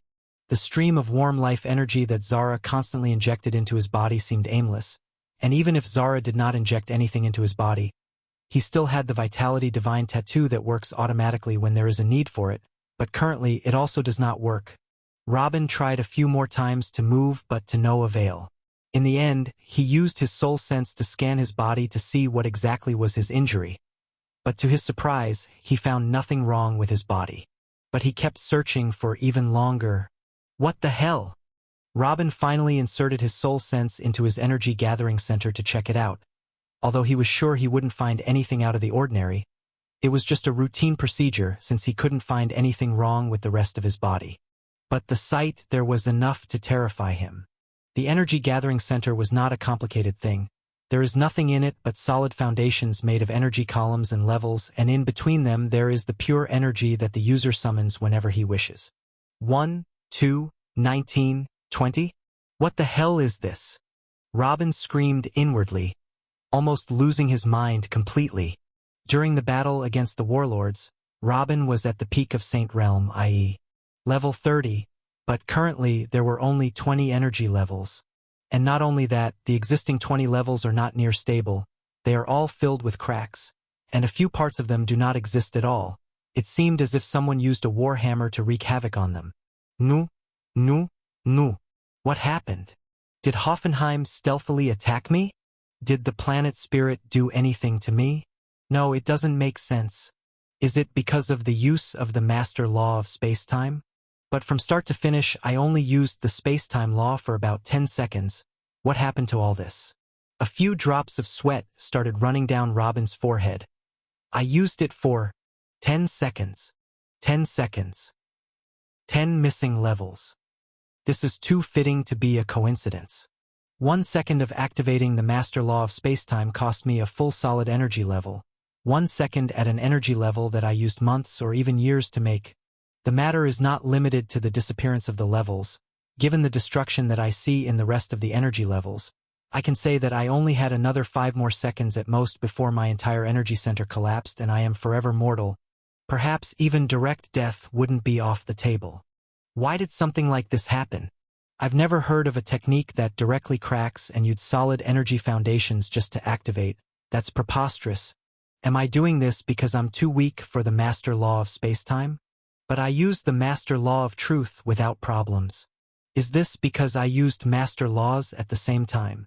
I guess it doesn't matter now. This reminds me of the words of the all-seeing God. Whenever he helped me with something, he said that he had to pay a lot for it. Is this what he meant? Does he have to face this kind of punishment whenever he tries to interfere in the events of the young planets? This is really annoying. No wonder he gets angry whenever I ask for something. After an unknown time, Robin let out a long sigh. No wonder he was unable to move. No wonder he felt that his heart was about to come out of his ribcage throughout that period. He literally escaped from the dead miraculously, and they not aware of that. An additional 5 seconds would have been enough to smash all of his internal organs to meat paste, not just energy levels. And now, how does he move when he is technically handicapped? The missing 10 energy levels could be forgotten for now, but the damage in the remaining 20 had left him paralyzed. It was as if someone had grabbed his liver and crushed it and then put it back again. In this case, even if the liver was put again in place and the rest of his body isn't damaged, he would still be half dead. Luckily, the situation isn't completely hopeless. Robin finally calmed down and stopped trying to move completely, his entire focus going towards repairing his energy foundations. Repairing damaged energy foundations? Who would think of such a thing? The energy gathering center that lies below the navel is one of the most protected areas in the body of any living being. A direct blow there often means death. The last thing a person has to worry about at that time is losing his energy foundation. As for the people who were lucky enough to survive an injury in that area but with the energy gathering center had been punctured, they can only continue their lives as ordinary mortals. There was no known item that could heal the energy gathering center if it was damaged from the outside. By then it would be like a punctured bottle and reddened useless. As for a case where the energy foundations are damaged while the energy gathering center itself is intact, this is an unheard of situation. At least it was unheard of in the young planets he had been to, as who could activate a technique powerful enough to shatter and swallow solid energy foundations like this. Robin spent a long time thinking about what to do about these injuries, until in the end he decided to try the foundation modification technique, and it worked. The foundation modification technique was invented by Robin to enable people training on minor heavenly laws to upgrade their foundations to consist of major heavenly laws, and then he developed it to inoculate the old solid levels with something from different laws, as he did with Caesar and Mila. In both of those cases, the technique is intended to destroy old solid foundations and create new parts in place. Robin did not believe, even for a moment, that the technique he created in order to help others strengthen themselves would one day save his life. Starting from that moment when Robin started using the foundation modification technique, the days passed like a flowing river. Robin was screaming internally as if his soul wanted to tear his body apart to get out. But no one heard him. This process has been always very slow and painful. Even someone like Caesar, who was raised among the beasts in the inner beast zone, would scream until he fainted from using it to modify a few specific points in his already perfect foundation. As for what Robin is creating now, it can be considered creating the foundations again from scratch. The only thing that helped him in this process was that his energy gathering center was configured to accommodate this amount of solid foundations. So even if he found that one of his foundations was irretrievably destroyed and decided to completely remove it and make a new one, this is theoretically possible. Everything would be based only on his endurance and how much he knows his cultivation methods. After completely repairing the first 10 foundations, which represented the first 10 levels of the energy foundation realm, Robin took a rest for a few days and began to think for a long time. Isn't this a good opportunity? The Master Law of Truth is undoubtedly an entity like no other. Only with its help can he see everything as it really is and make techniques and ways to use everything he wants. But simply impractical when it comes to combat. It is an excellent law for someone who wants to be a researcher in the affairs of the universe and creation, and this is really the path that Robin chose for himself from the beginning. He wanted to be a researcher and discover something that immortalized his name in history after his death. But this is not the case now. Now he is an emperor, a ruler who has lands spanning 3 planets now. He has billions of subjects and he has burdens that could destroy a mountain if thrown at it. He can no longer see himself as a researcher. He has to have power. There's no turning back now.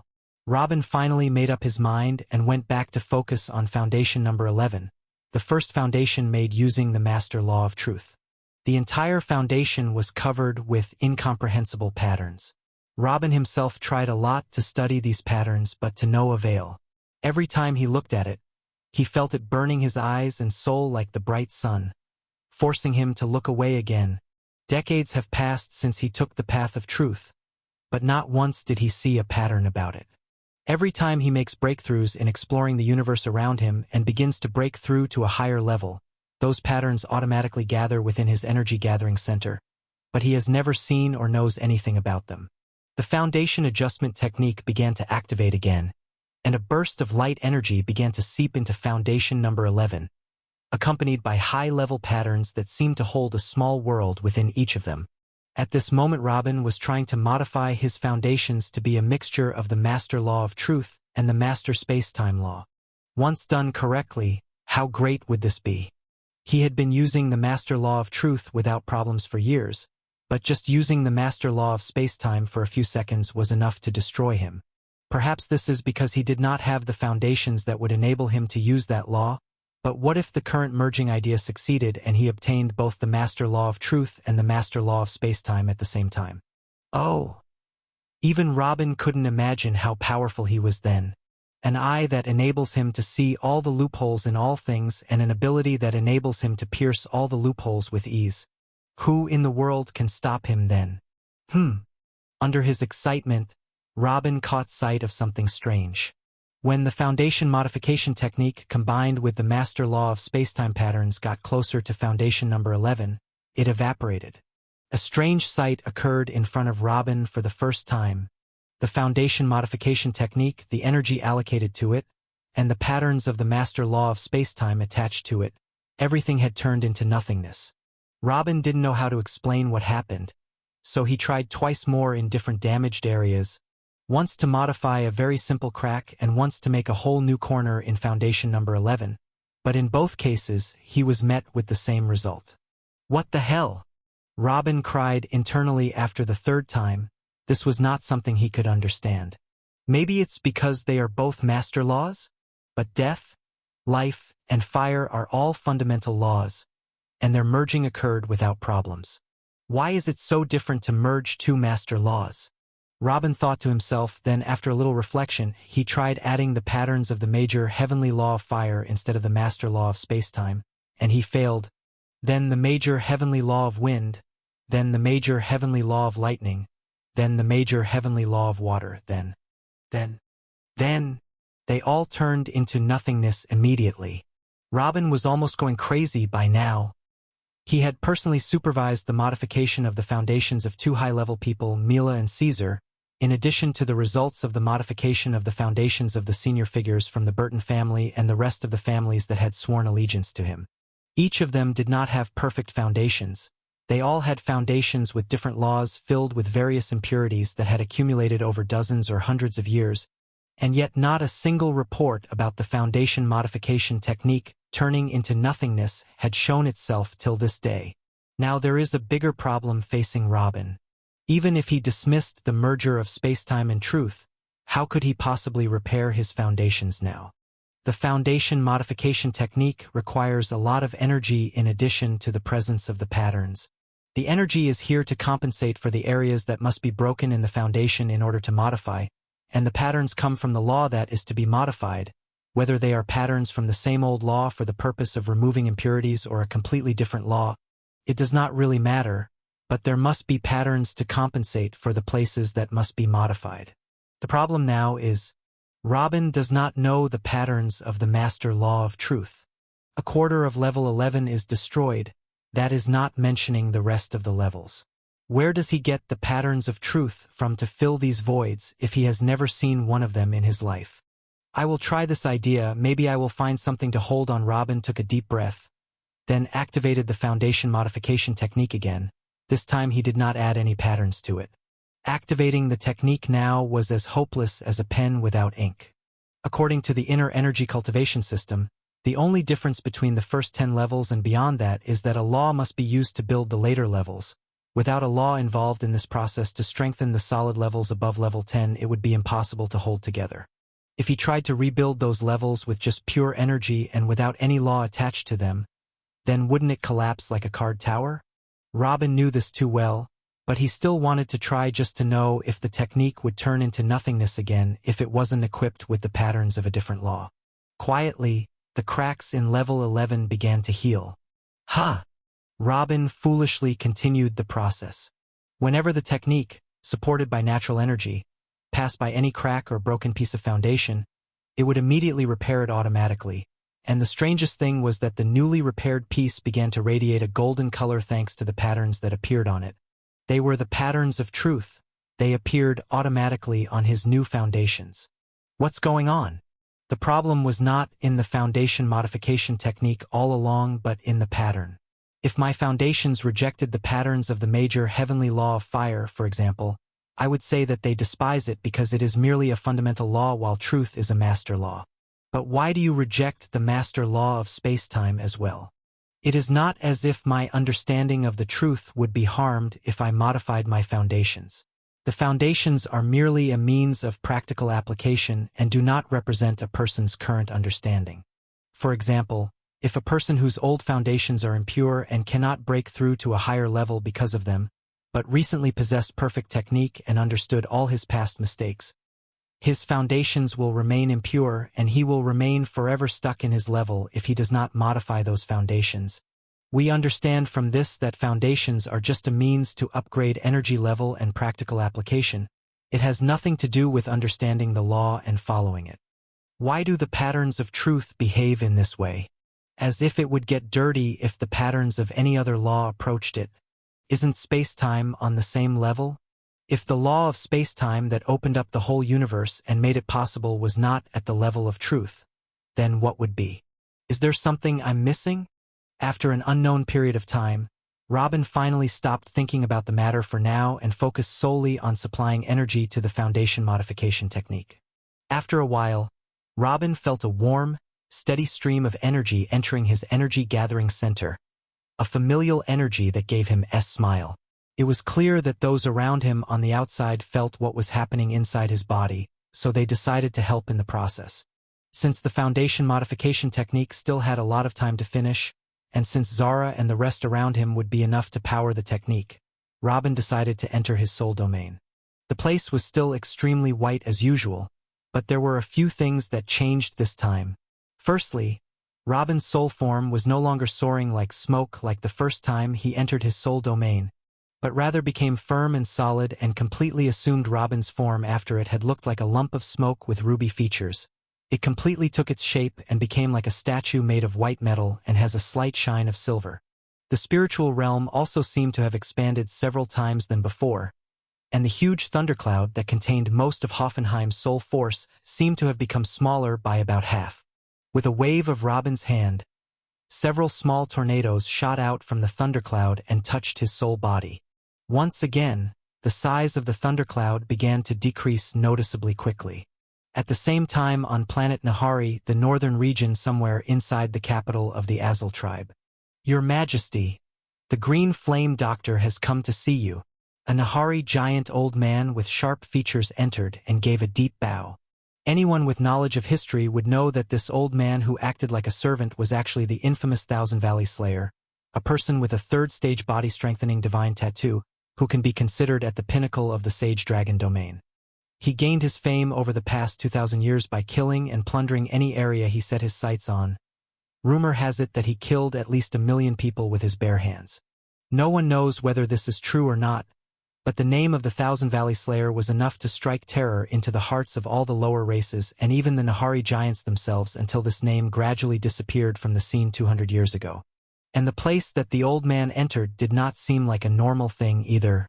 It was a hall in a huge palace. But anyone who saw this place would feel that calling it a reception hall would be an understatement. The height of the door of the hall alone was more than 20 meters, and the hall itself occupied several acres, most of which were empty and did not contain more furniture than in any ordinary reception hall. But every piece of that furniture screamed grandeur and extreme extravagance. Get him in! And in the middle of this hall, a middle-aged person of the Nahari giants was sitting on a luxurious chair that looked like a throne specially made for the ruler of this world. The person was resting on his throne and spoke as he was looking at the ceiling board. He was wearing a long red robe. His fingers were full of huge, shiny rings, and there was an eye-catching divine tattoo rising from his neck and covering the left half of his face. And his aura. Whoever enters this room, if he does not feel pressured by the greatness of its content, will surely fall down on his knees when he sets eyes on that person. The old man retreated several steps while still in a bowing position until he reached the door. After a few minutes, a young man who appeared to be in his 20s entered with him. The young man was missing the left forearm entirely while his other arm was missing a few fingers, and from his gait it was clear that the paws of his feet were also missing, but nevertheless he entered with a gentle smile on his face. Who could he be but Richard? Let's be alone. The person sitting on the throne only raised a finger and pointed towards the door. If I'm to be subjected to any inconvenience, your punishment will be severe. Of course, your majesty, of course. The old man stepped back slowly again. Good morning, your majesty. I have been told that your majesty is urgently ordering my presence the moment your exalted self arrives at your temporary residence. Richard remained standing until the old man reached the door and closed it behind him. Then he spoke with a smile. Come closer. There's no need to be afraid. Yes, your majesty. May I know the reason for my summoning? It is inconceivable that your majesty came to visit the Azul tribe just for me to see this weak being, right? As far as I know, your majesty's life force is still at its peak, and no one in this world can harm you or poison you. I wonder how such a lowly being can help you. Richard began to walk slowly towards the giant sitting on the throne as he limped and spoke with the same kind smile on his face. Oh, does your majesty want to try my famous meat? I will self-cut for you a piece that everyone praises the most. The thigh. I think your excellency wants to watch it cut straight to make sure it's fresh, and this is why you ordered my arrival, right? Finally, Richard arrived at a table in front of the throne, then put his foot on it, then raised his palm to make an energy sword, and went down with it to break his thigh bones and cut the flesh with one blow. At that moment, the person seated on the throne moved quickly and grabbed Richard's hand before touching his thigh. What are you doing, your majesty? Do you want a piece other than the thigh? Please just indicate it and I will cut it for you, but please let me do the cutting myself so that there are no serious complications that might cause this lowly creature to lose his life. Richard was surprised by what happened for a moment, but he quickly begged the person sitting on the throne and tried to calmly remove his hand. But he could not. The hand of that Nahari giant was enough to cover Richard's entire arm. He experienced this situation countless times. When the cannibals among the Nahari giants start cutting, smell the blood flowing, and see the meat being dissected, their instincts are triggered and they are not satisfied with just taking a piece. The last time he was asked to appear in front of someone of this level, he almost died due to blood loss and excessive pain. The giant did not respond to Richard. He just got up and gently removed Richard's hand, then helped Richard sit on the throne instead. Then Richard continued with a look filled with shock and curiosity as he watched the giant bring another seat, barely any less extravagance than the throne itself, and put it in front of the throne. Then the giant stood beside that seat motionless, as if he was waiting for someone to come. Your Majesty. Richard did not know what to say. He knew the identity of that giant very well, and he knew that there was no one in the entire Nahari planet who had the qualifications to make him wait for him standing. But why did he sit him on the throne in the first place? Why the surprise, your highness? There is no need to belittle your worth just because those courtiers do not know who you are. What is the problem if the monarch of the Nine Suns stands guard? As long as you, the prince of the true beginning empire, in sitting, he will remain standing. This is how things should be, a matter of course. Richard's shock increased again when he saw someone coming out of the giant's shadow and started moving until he went and kissed Richard's head that was looking at him absent-mindedly, and then sat on the empty seat in front of him, while the giant remained standing by him as if he was a guard. That person was about the same height as Richard, just a normal human, with long black hair and eyes as black as the bottom of a well. Second brother Theo? Second brother Theo? You survived the invasion of the Flame Empire. What about my first brother Caesar, Grandpa Galen, and Grandpa Brian? Is everyone okay? Richard stood up slowly, almost unable to believe what he was seeing.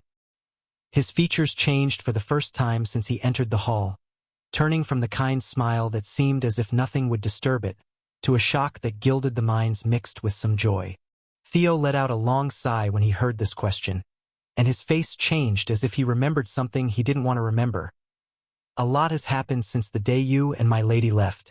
The Flame Empire intensified the attack greatly until then we decided to form a battalion and escape. But then, Richard opened his eyes sometimes in surprise and closed them other times in sorrow. His heart sank in the first half of the story, especially when he heard of the death of his grandfathers and a large number of people he knew when he was young. But he was able to breathe a sigh of relief when he heard that his brothers and a good number of the Burton family had survived that massacre. Ever since he escaped that day, he had prepared for himself that he would become an orphan. The fact that there are people remaining from his family is a reason for joy. Theo continued to tell the story till he reached the point where everyone had been rescued from the ambush and began to explain Robin's revenge against the Four Empires and the ancestral continent. But Richard's features changed slightly and he interrupted. Let's leave this aside for now. How did you convince the Nine Sons monarch to help you? Convinced him? You underestimate your father's innovations too much, little prince. Theo did not mind changing the subject since talking about the past was heavy on his heart anyway. But he laughed in a low voice and then looked beside him. Get us something to drink. Yes. The Nahari giant bowed slightly, then went to the bar and began to pour something into 2 glasses. He quickly returned and served them respectfully. Eastern silver vine wine. I hope it pleases you both, my lords. Then he returned to stand next to Theo as if nothing had happened. What is happening here? Richard placed the cup on the table and looked at the giant, whom he called the Nine Sons monarch, from top to bottom, as if trying to find something wrong with him. No need to be skeptical, your highness, it is indeed him, Kandal the son of Aranov, the son of Ashira, Prince number 7 of the Northern Ashira Giants tribe. What? Do you think we will be able to kidnap him and replace him with someone else? Theo shook his head gently and took a sip of wine. He hadn't been this relaxed in years. But how? That person has the 4th stage of the body-strengthening divine tattoo. He already became an emperor hundreds of years ago and has many martial achievements to his name. He has burned down countless intelligent race members and single-handedly burned down the main cities of 9 Nahari Giants tribes that provoked him. The flames burning those 9 cities reached the sky, so everyone called him the Nine Sons monarch. Many say that he is one of the 10 most powerful emperors in the world. There are also rumors that the Ashira tribe was the richest tribe in the northern region thanks to his expansive business. This was before I showed up, of course. The Azul tribe became the richest in the world nowadays. Theo nodded several times. You are right, this person is indeed one of the most powerful powerhouses in the world. Whether in individual or economic strength, it is indeed hard to find his match. But what you do not know is that he is the person who controls the underworld in Nahari as well. This person is the actual head of the Fire Salamander organization. The Fire Salamander terrorist organization? This is not very strange. Everyone is talking about the source of the Ashira tribe's outrageous wealth and about the rare and stolen items that constantly appear in their famous auctions. It is no wonder that the largest criminal organization works for them. But what does this have to do with anything? Sai, how can I tell you this? When your father was still in Nahari, he invented a mind control technique called soul enslavement and used a trick to bring Yugas, the leader of the Eastern Region branch of the Fire Salamander organization, under his control by making him read that technique and practice it. Theo also placed the cup on the table and began to explain to Richard gently. Before your father left Nahari, he gave Yugas a few orders, including that he should obey me when he saw me and several other things, But the most important order he gave him was to try to subjugate the rest of the branches of the Fire Salamander organization under his control. Since that time, Yugas has been trying to get closer to the leaders' region chiefs and their assistants with only the big head remaining. Only yesterday were the 5 district chiefs finally able of the rest of the regions, using all possible tricks to make them train the soul enslavement technique, and little by little he was able to enslave the leaders of the organization in the western, southern, central, and even the northern regions. He simply subjugated all the region chiefs and their assistants with only the big head remaining. Only yesterday were the 5 district chiefs finally able to request a meeting with the actual boss, the Nine Suns monarch, and convince him that they had found a power-up related to the second heavens chosen and that he should try it out. In this way, they were able to make him accept the soul enslavement and become on our side. Richard slowly sat down. So in summary, the Nine Suns monarch is working for Yugas now, and Yugas is working for you, did I understand correctly? We all work for your father. I'm just a mediator between them. Theo shook his head. Oh, and what do you intend to do with all this? Richard raised his eyebrows slightly and asked. Many things. Your father has drawn up a long-term plan for Planet Nahari and implementation has already begun, but all the success in implementing that plan can't be compared to meeting you today. I have waited years to complete the subjugation of the Nine Suns monarch in order for us to meet without anyone disturbing us. Even the emperors of the Azul tribe would not dare to send their soul sense to spy inside this palace. Aha! And then what? Richard leaned back on the huge chair. Your father sent you good things. Theo took out a space ring from his pocket, and with a slight movement took several things out on the table. I will explain to you the uses of all of them and explain to you your role in the upcoming events. It may take a little longer, but you will definitely get out of here in one piece. Richard's eyes lowered slightly to look at the ring. Then he returned to look into Theo's eyes with a blank face. Thank you for your trouble, second brother, but I will get myself out. What? What do you mean you don't want help? If I, an adopted brother of yours who accompanied you since birth, can't help you, then who would? What is it? You are calling me the second brother, but you don't see me as family. Theo responded angrily and then scanned the ring and brought out a few items. Just look at this. Your father knows that your mother passed you the life fire cultivation technique up to the 2nd stage. So this metal tablet contains the complete 3rd stage of the life fire cultivation technique. By using it, you can break through to the sagehood realm and reach level 40 without problems. And here are some golden weapons, the best that the blacksmith of our planet can currently make. And here are these talismans made by the Astrals, and with them you can attack and even kill high-level sages. And here, at this moment, Richard intervened, waving his hand. There is no need to continue. Don't get me wrong, second brother, if you brought me something of your own doing, I would appreciate it and accept it from you even if I didn't really need it. But since that man is the one who made this meeting possible and he is the one who sent those things, then sorry, I don't want them. This man is your father, the man who gave you your life. It wouldn't hurt to show you some respect. Theo furrowed his eyebrows. He was starting to understand a little what was going on. Richard laughed. Father? I wasn't a very bad student in Uncle Raphael's nobles classes. You attended a few classes as well. Isn't a father's primary role to take care of his family and protect his wife and children? Did this guy do that? He didn't even show me his face since I was born. Father, you said? He doesn't qualify for this title. Maybe we'll call him the person who slept with my mother and then ran away. Now that would be a better description. Richard, your father did not abandon you and your mother. He did not go on a trip to fool around with women or explore the world and leave you behind by his own decision. Rather, he had to leave and was very glum when he left. We all saw how he was that day. This is regardless of the fact that he did not know that your mother was pregnant with you in the first place. Your mother is a wise woman. She must have said a thing or two about his departure. So how can you hold that against him? Theo spoke sternly. Secondly, his life was not full of roses and candy here. I heard a lot from the head of the Fire Salamander organization in the eastern region, Yugas, about your father's life during the 20 years he spent here. If you want, I can tell you a few things that happened to him and the torture he was subjected to. Do you think he was happy to be exposed to all of this just because he wanted to get away from you?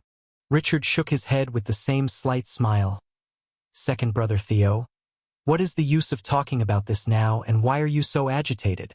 I have nothing against you. I know that you were a victim of that man like me after the siege of Jura. You were chased around with the rest of our relatives in the ancestral continent like dogs every day in a kill and be killed situation, and why? Because that man showed so many innovations that he made those thugs covet us. And then he ran away and left us to our fate. Are you telling me that none of you had hatred in your heart against that man while you were in that situation? No. Your father bought me when I was a naked, tongueless child, standing on slave platforms, and made me what I am today. Your father saved Caesar when he was still an infant and his mother left him to die in the outer beast zone, and he raised him and educated him until he became the Black Flame General that everyone feared and respected him. When your father took the reins of the Burton family, they were just a small earldom that all its neighbors were trying to take a piece of. Within a few years, he left it as the largest duchy in the Black Sun Kingdom and maybe the whole continent. When he was with us, the entire ancestral continent would recoil for fear of even mentioning the name of the Burton Duchy.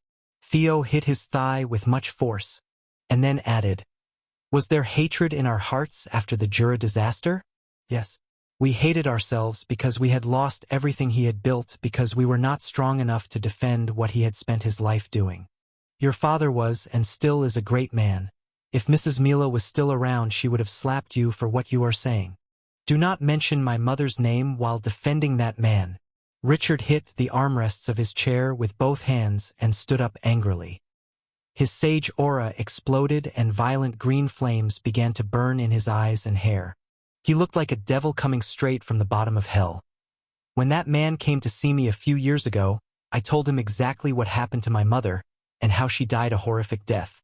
Did he not tell you the details? Did he not tell you how I saw my mother die in front of me in the most horrific ways because of his actions? Of course, he will not. He will say that she is dead and keep the way she died secret. How can the great Robin Burton tell people that such and such happened to my wife? Then Richard looked up and started laughing hysterically. He. After years of waiting, he sent me a ring with supplies, ha ha ha. I should have guessed this. This is what he did with the information I told him. He went and disappeared again as usual, but it's my fault. I should have expected this. That bastard did not shed a single tear as he listened to what happened to his wife, nor did he flinch when he saw my condition. The whole time he must have been thinking, "Oh, now I have to give up my research and adventures for a while to save that boy. Otherwise my reputation will get worse. But let me disappear again for a few more years first. Ha ha ha, let him and his henchmen go to hell together." At that moment, Theo was forced to involuntarily slam his back to his seat in terror. He merely looked at Richard's face in shock without saying a word. Richard, who was wearing a mask with a kind smile on his face, had disappeared without a trace, and a terrifying persona took his place. He was worried when Richard first walked through the door and saw his submissive demeanor, but seeing the bloodthirsty aura of the person standing in front of him now, was that an act? If Theo was not sure that Richard would not attack him, he would have activated his shadow movement and fled immediately. The whole time you knew it was your father who visited you that day? Under Richard's enormous pressure, Theo sighed and contented himself with those words. His adoptive father explained to him everything that happened that day and told him not to mention to Richard that he was his father when he met him. So Theo came up with several lies in case Richard asked about the identity of the person who came to visit him a few years ago. But it seemed that there would be no need for them. Richard shouldered his hands and looked to the side. Although the green flame was still burning on his hair, he seemed a little calmer. Of course I knew who he was. Since I was born I kept hearing his characterizations from you all and saw so many portraits and statues made in his honor. Do you all think I'm so stupid that I wouldn't recognize him when he was sitting in front of me? Even if I had never seen his portraits or heard anything about him in the past, I would have recognized that inciting face at first sight. Why didn't you confront him and tell him what you think about him? Wouldn't that have been better than staying angry with him like this? Richard turned his face to face Theo again and let out a sarcastic laugh. Oh, am I the one who should be blamed now? If he himself is a coward and doesn't want to take responsibility, he knew who I was from the moment he saw me, but he didn't want to look at me and say, "I'm sorry, my son. I know you suffered a lot because of me." He kept pretending that he was a stranger until he left and disappeared again, as I used to do. What did you want me to do when he didn't even dare to claim me? Jump in his arms and ask him to pat my head? Damn him! Who needs him? Theo looked at the ground and did not respond. He did not know what to say. His adoptive father told him about his meeting with Richard and actually told him that he did not dare to announce his identity in front of his son because he felt shameful at that moment. On that day, Robin didn't need to say much about how he felt as he was everything in his eyes. His adoptive father appeared to be extremely sad and broken when he remembered Richard's situation and his words, something he had never seen before. Perhaps his adoptive father thought at the time that the silence would give him some time to think about a way to compensate Richard before telling him his identity. But he did not know that the person sitting in front of him actually knew who he was. He was waiting for his father to acknowledge him so that he could admonish him and perhaps yell at him a little. But he stayed silent and left as a stranger, which deepened Richard's feelings of disappointment and loneliness even more. Wait, your aura? Theo, who was immersed in his thoughts, trying to come up with any idea that might solve what was in Richard's heart towards his father, suddenly felt as if a snake had bitten him and asked quickly, "What's wrong with my aura?" Richard asked with a big smile. It was clear that he was very proud. Are you a sage? No, not just a sage. Are you level 33? Theo's shock made him forget his refinement as the big brother, and he began to move forward until he was sitting on the edge of his chair. But that doesn't make sense. My adoptive father ordered me to bring you the technique tablet of the third stage of the life fire cultivation technique, which means that he never passed it to you before. How did you reach this level? Theo almost went crazy. He himself was able to break through to the sagehood realm after his father returned to unify the planet Jura and gave him the third stage of the major heavenly law of darkness. About 9 years have passed since then, and Theo himself is still only at level 36. So how could he not be shocked by Richard's level? Richard extinguished the flames on his body and sat down in his place on the throne-like seat. This time, he did not sit on it with fear, but rather it seemed as if it had been designed specifically for him. He spoke with great confidence. What's the problem if I am level 33? I had the basics of the law technique and how to cultivate the levels all the way to level 30, then I continued breaking through with my own understanding. Do you think that that guy is the only one capable of inventing ways to break through to the higher levels? Or is he the one who invented the internal energy training system and no one knows about it except him? When he was born, there were many sages on planet Jura already. Do not give him more credit than what he deserves. I didn't say that he was the only one capable of creating cultivation techniques. But it took those geniuses of the previous ancestors thousands of years to discover those techniques, and all of them were techniques that existed in nature and could be observed and contemplated, so creating techniques for them was just a matter of time. This is not the same with you. How old are you exactly? And the technique for which you created 3 new levels yourself is the fire of life. It is a law technique that does not exist in nature at all.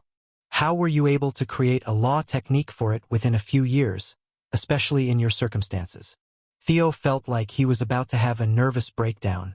Richard didn't respond to anything. He just leaned his head back more and looked at Theo with a smile.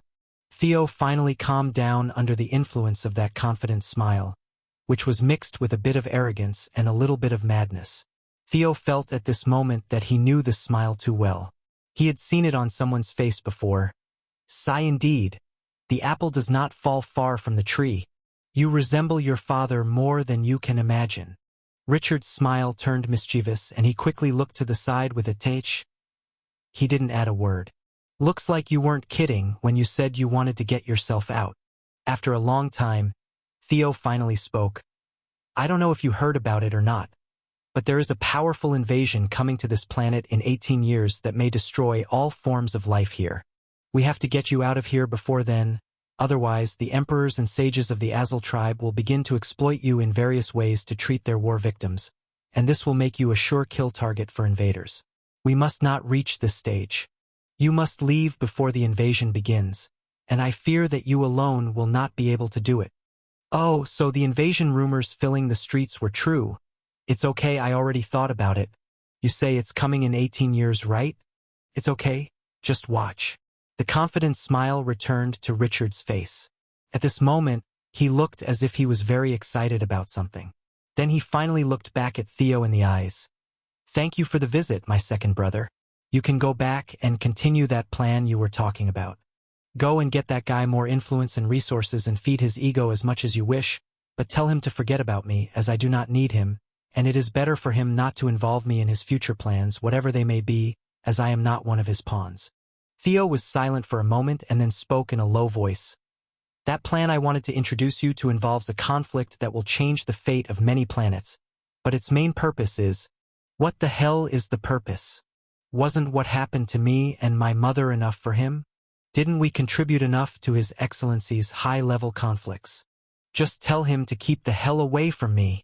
Richard exploded again and stood up. It was clear that his tolerance was very limited when the topic came to his father. Under Richard's outburst, Theo continued slowly. I'll continue anyway. The ultimate purpose of his grand plan is to get you out of here without messing a hair on your head. He doesn't want anything else. The anger on Richard's face calmed down a little, and then he looked up at the ceiling, his eyes filled with a layer of tears. He remained like that for a few seconds, then finally he raised his almost complete hand and brought it down like a sword on his other arm, cutting it cleanly to the shoulder. What the hell are you doing? Theo quickly stood up when he saw that scene. It would be strange if I left here with my full body intact. I will this arm here, you may bury it or sell it. It will bring back a few pearls that can help that guy in his endless research and ambitions. Richard spoke without emotion and then advanced towards the huge door. As for me, after your permission, I will return to my residence now. I have things to attend to. Theo remained standing, looking at Richard's departing back with panic, not knowing what to do. He had suffered so much to get this meeting, but everything was ruined. Just before Richard touched the huge door, he looked back. Can you order the Thousand Valleys Slayer to take the long way while he escort me back to my residence? It's been a while since I got some fresh air. As you wish. Theo immediately agreed and then signaled to the Nine Sons monarch to execute immediately. After Richard left the palace, Theo collapsed in his chair again and began rubbing the area between his eyes. The process of rescuing Richard was difficult and tiring as it was, but now the difficulty has increased until it has become impossible. How can one be saved when he does not want to be saved? Many giants noticed Richard walking through the streets with his kind smile which he was famous for, but no one dared to approach when they saw the Thousand Valleys Slayer walking beside him. However, the Green Flame Doctor leaving his residence and moving freely in this manner was a strange and unusual situation that attracted everyone's attention, as those who were qualified to meet him were all monarchs and high-level cataracts in their own domain. The scene was especially attractive since the doctor looked like a happy little child, running towards anything he liked and inspecting it as if it were a new toy. During his journey from the temporary palace of the monarch of the Nine Sons until he reached his residence, it is said that he touched and played with everything he found. Even ordinary buildings and weapons shops were not spared from him. He even tried to climb on top of the gigantic 27 statues of the emperors of the Azul tribe located in the main square, but he had to abandon the idea after climbing a few steps as he was missing an arm. Nevertheless, he can still brag that almost managed to climb all the 27 of them, as not anyone was qualified to touch them. A few were laughing at him sarcastically, and some were giggling and shaking their heads because they didn't think that the Green Flame Doctor had such a curious nature. But even under everyone's gaze, no one noticed that everything that Richard touched had trembled for a moment before returning to being lifeless again. Planet Greenland. As any planet that contains life, killing, and wars have never subsided here, especially 200,000 years ago when the Great War broke out between the ancient Traians and the rest of the intelligent creatures, and all of this is in one hand, and the bloodstorm that struck the planet again after the arrival of the invasion from planet Jura is on the other hand. There is not a single place on this planet that currently enjoys peace. There are only places in a state of war, and other places are waiting for war and preparing for it. Only one peaceful spot remained untouched by what was happening outside, a relatively small tent with only a bed and a chair next to the bed. Inside this tent, there is true peace. The number of arrays drawn beneath and around the tent, and the number of guards spread around it made this small tent a small fortress that even insects would not dare approach. As for inside it, there are two individuals. The first is a girl sitting on a chair, pumping subtle energy into the body of the person lying in front of her. It seemed as if she had been doing this for a very long time, to the point that she could do it now even while she was sleeping. The other person was lying on the bed with a bland face. Vital processes are working normally in his body, and there are strange energy movements in the area below his navel. Other than that, he appeared completely idle. But in reality, he was far from being idle. Within Robin's soul domain, the huge dark thundercloud no longer obscured the view in the place as before. Its original gigantic size had greatly diminished until it became just a spot in the place filled with white, and it seemed that this spot would not exist for long either, for within the soul domain there was a huge spiritual body, white as milk, yet Robin's features were clear on him, as if he were a carved statue. This incarnation was full of strength and stood firmly as if he were the only ruler between earth and heaven. Any living being who saw it would want to get down on his knee and bow before him. That soul body was absorbing what remained of the thundercloud through countless mini-vortexes. It seemed that the cloud would not remain in the soul domain for long before it was completely absorbed into that giant. At this moment, the spiritual body opened its eyes and raised its hand to look at it. A few cracks began to appear. In the past, Robin had to spend around 4 years to absorb half of the dark cloud for several reasons, the first of which was because his soul was weak at the time compared to the cloud, and the second was that he was also trying to heal himself from that damages he suffered during the explosion, so he was absorbing the soul force from the thundercloud in a certain way. And thirdly, because he was trying to see the fourth stage of the heavenly law of lightning and the heavenly law of life on the cloud. At that time, with only the second stage of the eyes of truth, he could only see this level of patterns here, so how can he be in a hurry to end this opportunity? Even though he couldn't completely see through the patterns on that level, he still considered it a privilege to take a peek at that level of patterns. Even if he took years to study them before he completely grasped them, it was still worth it and better than nothing.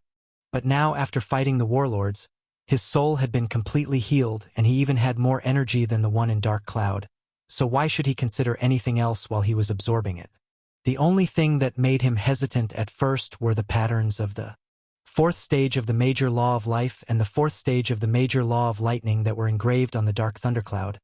But for some reason this time, with just one glance, Robin was able to spot all the truths that had previously taken him years to find clues to. In fact, the only real valuable patterns he spotted from those patterns on the thundercloud was the fourth stage of the major law of lightning. What he previously thought was the fourth stage of the major law of life turned out to be in fact a mixture of minor laws such as vitality, regeneration, heredity, etc. It is true that all of them are of the fourth stage as well, but they are still only minor laws. Father Tree took countless years researching life, arrived at many of its minor laws, and was able to make connections between them. Perhaps he also believed at the time that the result was the major law of life. Can't be said that he was wrong either. Even Robin was deceived when he saw those tangled patterns in the cloud and thought it was the fourth stage of the major heavenly law of life. Rather, he was deceived when he arrived on the planet and saw Father Tree's amazing methods regarding the path of life, but his eyes were simply too far from seeing through the truth at that time. The minor laws of a certain path are only branches of the major law, and if someone knew all the secondary laws, he would be able to bring them together and obtain the major law of that path. After all those years that he spent in research and study, Hoffenheim believed that he had finally managed this step, but the truth is he was still far from it. Robin sighed at this time and shook his head gently. I should have expected this. How could such a high-level entity as the major heavenly law of life be in the hands of a creature from a young planet? Even though I had the eye of truth, I had to use my first-hand knowledge of death to write a technique for the major heavenly law of life. Although it was a small disappointment, he could still research the fourth level of the major heavenly law of life himself later. When Robin understood everything about the cloud, he used the soul-filling technique to absorb everything and turn it into pure energy. He did not know how much time had passed since he began, but the process had been going smoothly and nothing had interrupted it, until this moment. The soul body raised its great eyebrows.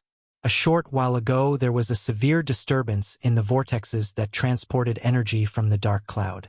At that moment, the flow of soul force to his body stopped entirely. What the hell is going on here? Robin completely panicked at this moment. His massive soul body that had almost reached the sky began to peel off and collapse, and his entire soul domain began to crack. Robin tried to use all the methods and techniques he knew about the soul to stop what was happening, but nothing came out of it. He even tried to get out of the soul domain completely, but he failed. After several minutes, the strange phenomenon finally subsided, but Robin's heart did not calm down even a little as he saw the changes around him. His huge soul body, which almost reached the sky, collapsed completely and was scattered everywhere. The huge spiritual body that had been standing tall alone turned into mountains and many terrains that finally gave some features to the soul's domain. His eyes turned into a vast lake, while his hair turned into a huge forest with a large number of trees. Everything is still covered in milky white, but the soul domain is no longer the same as before. The featureless world has turned into an ancient valley that lacks nothing except the presence of living creatures. As for Robin's current soul domain, it has returned to being a miniature, choppy copy of Robin, a copy that is almost smaller than the one he took the first time he entered the soul domain. Furthermore, this miniature version was covered with a layer of shiny silver.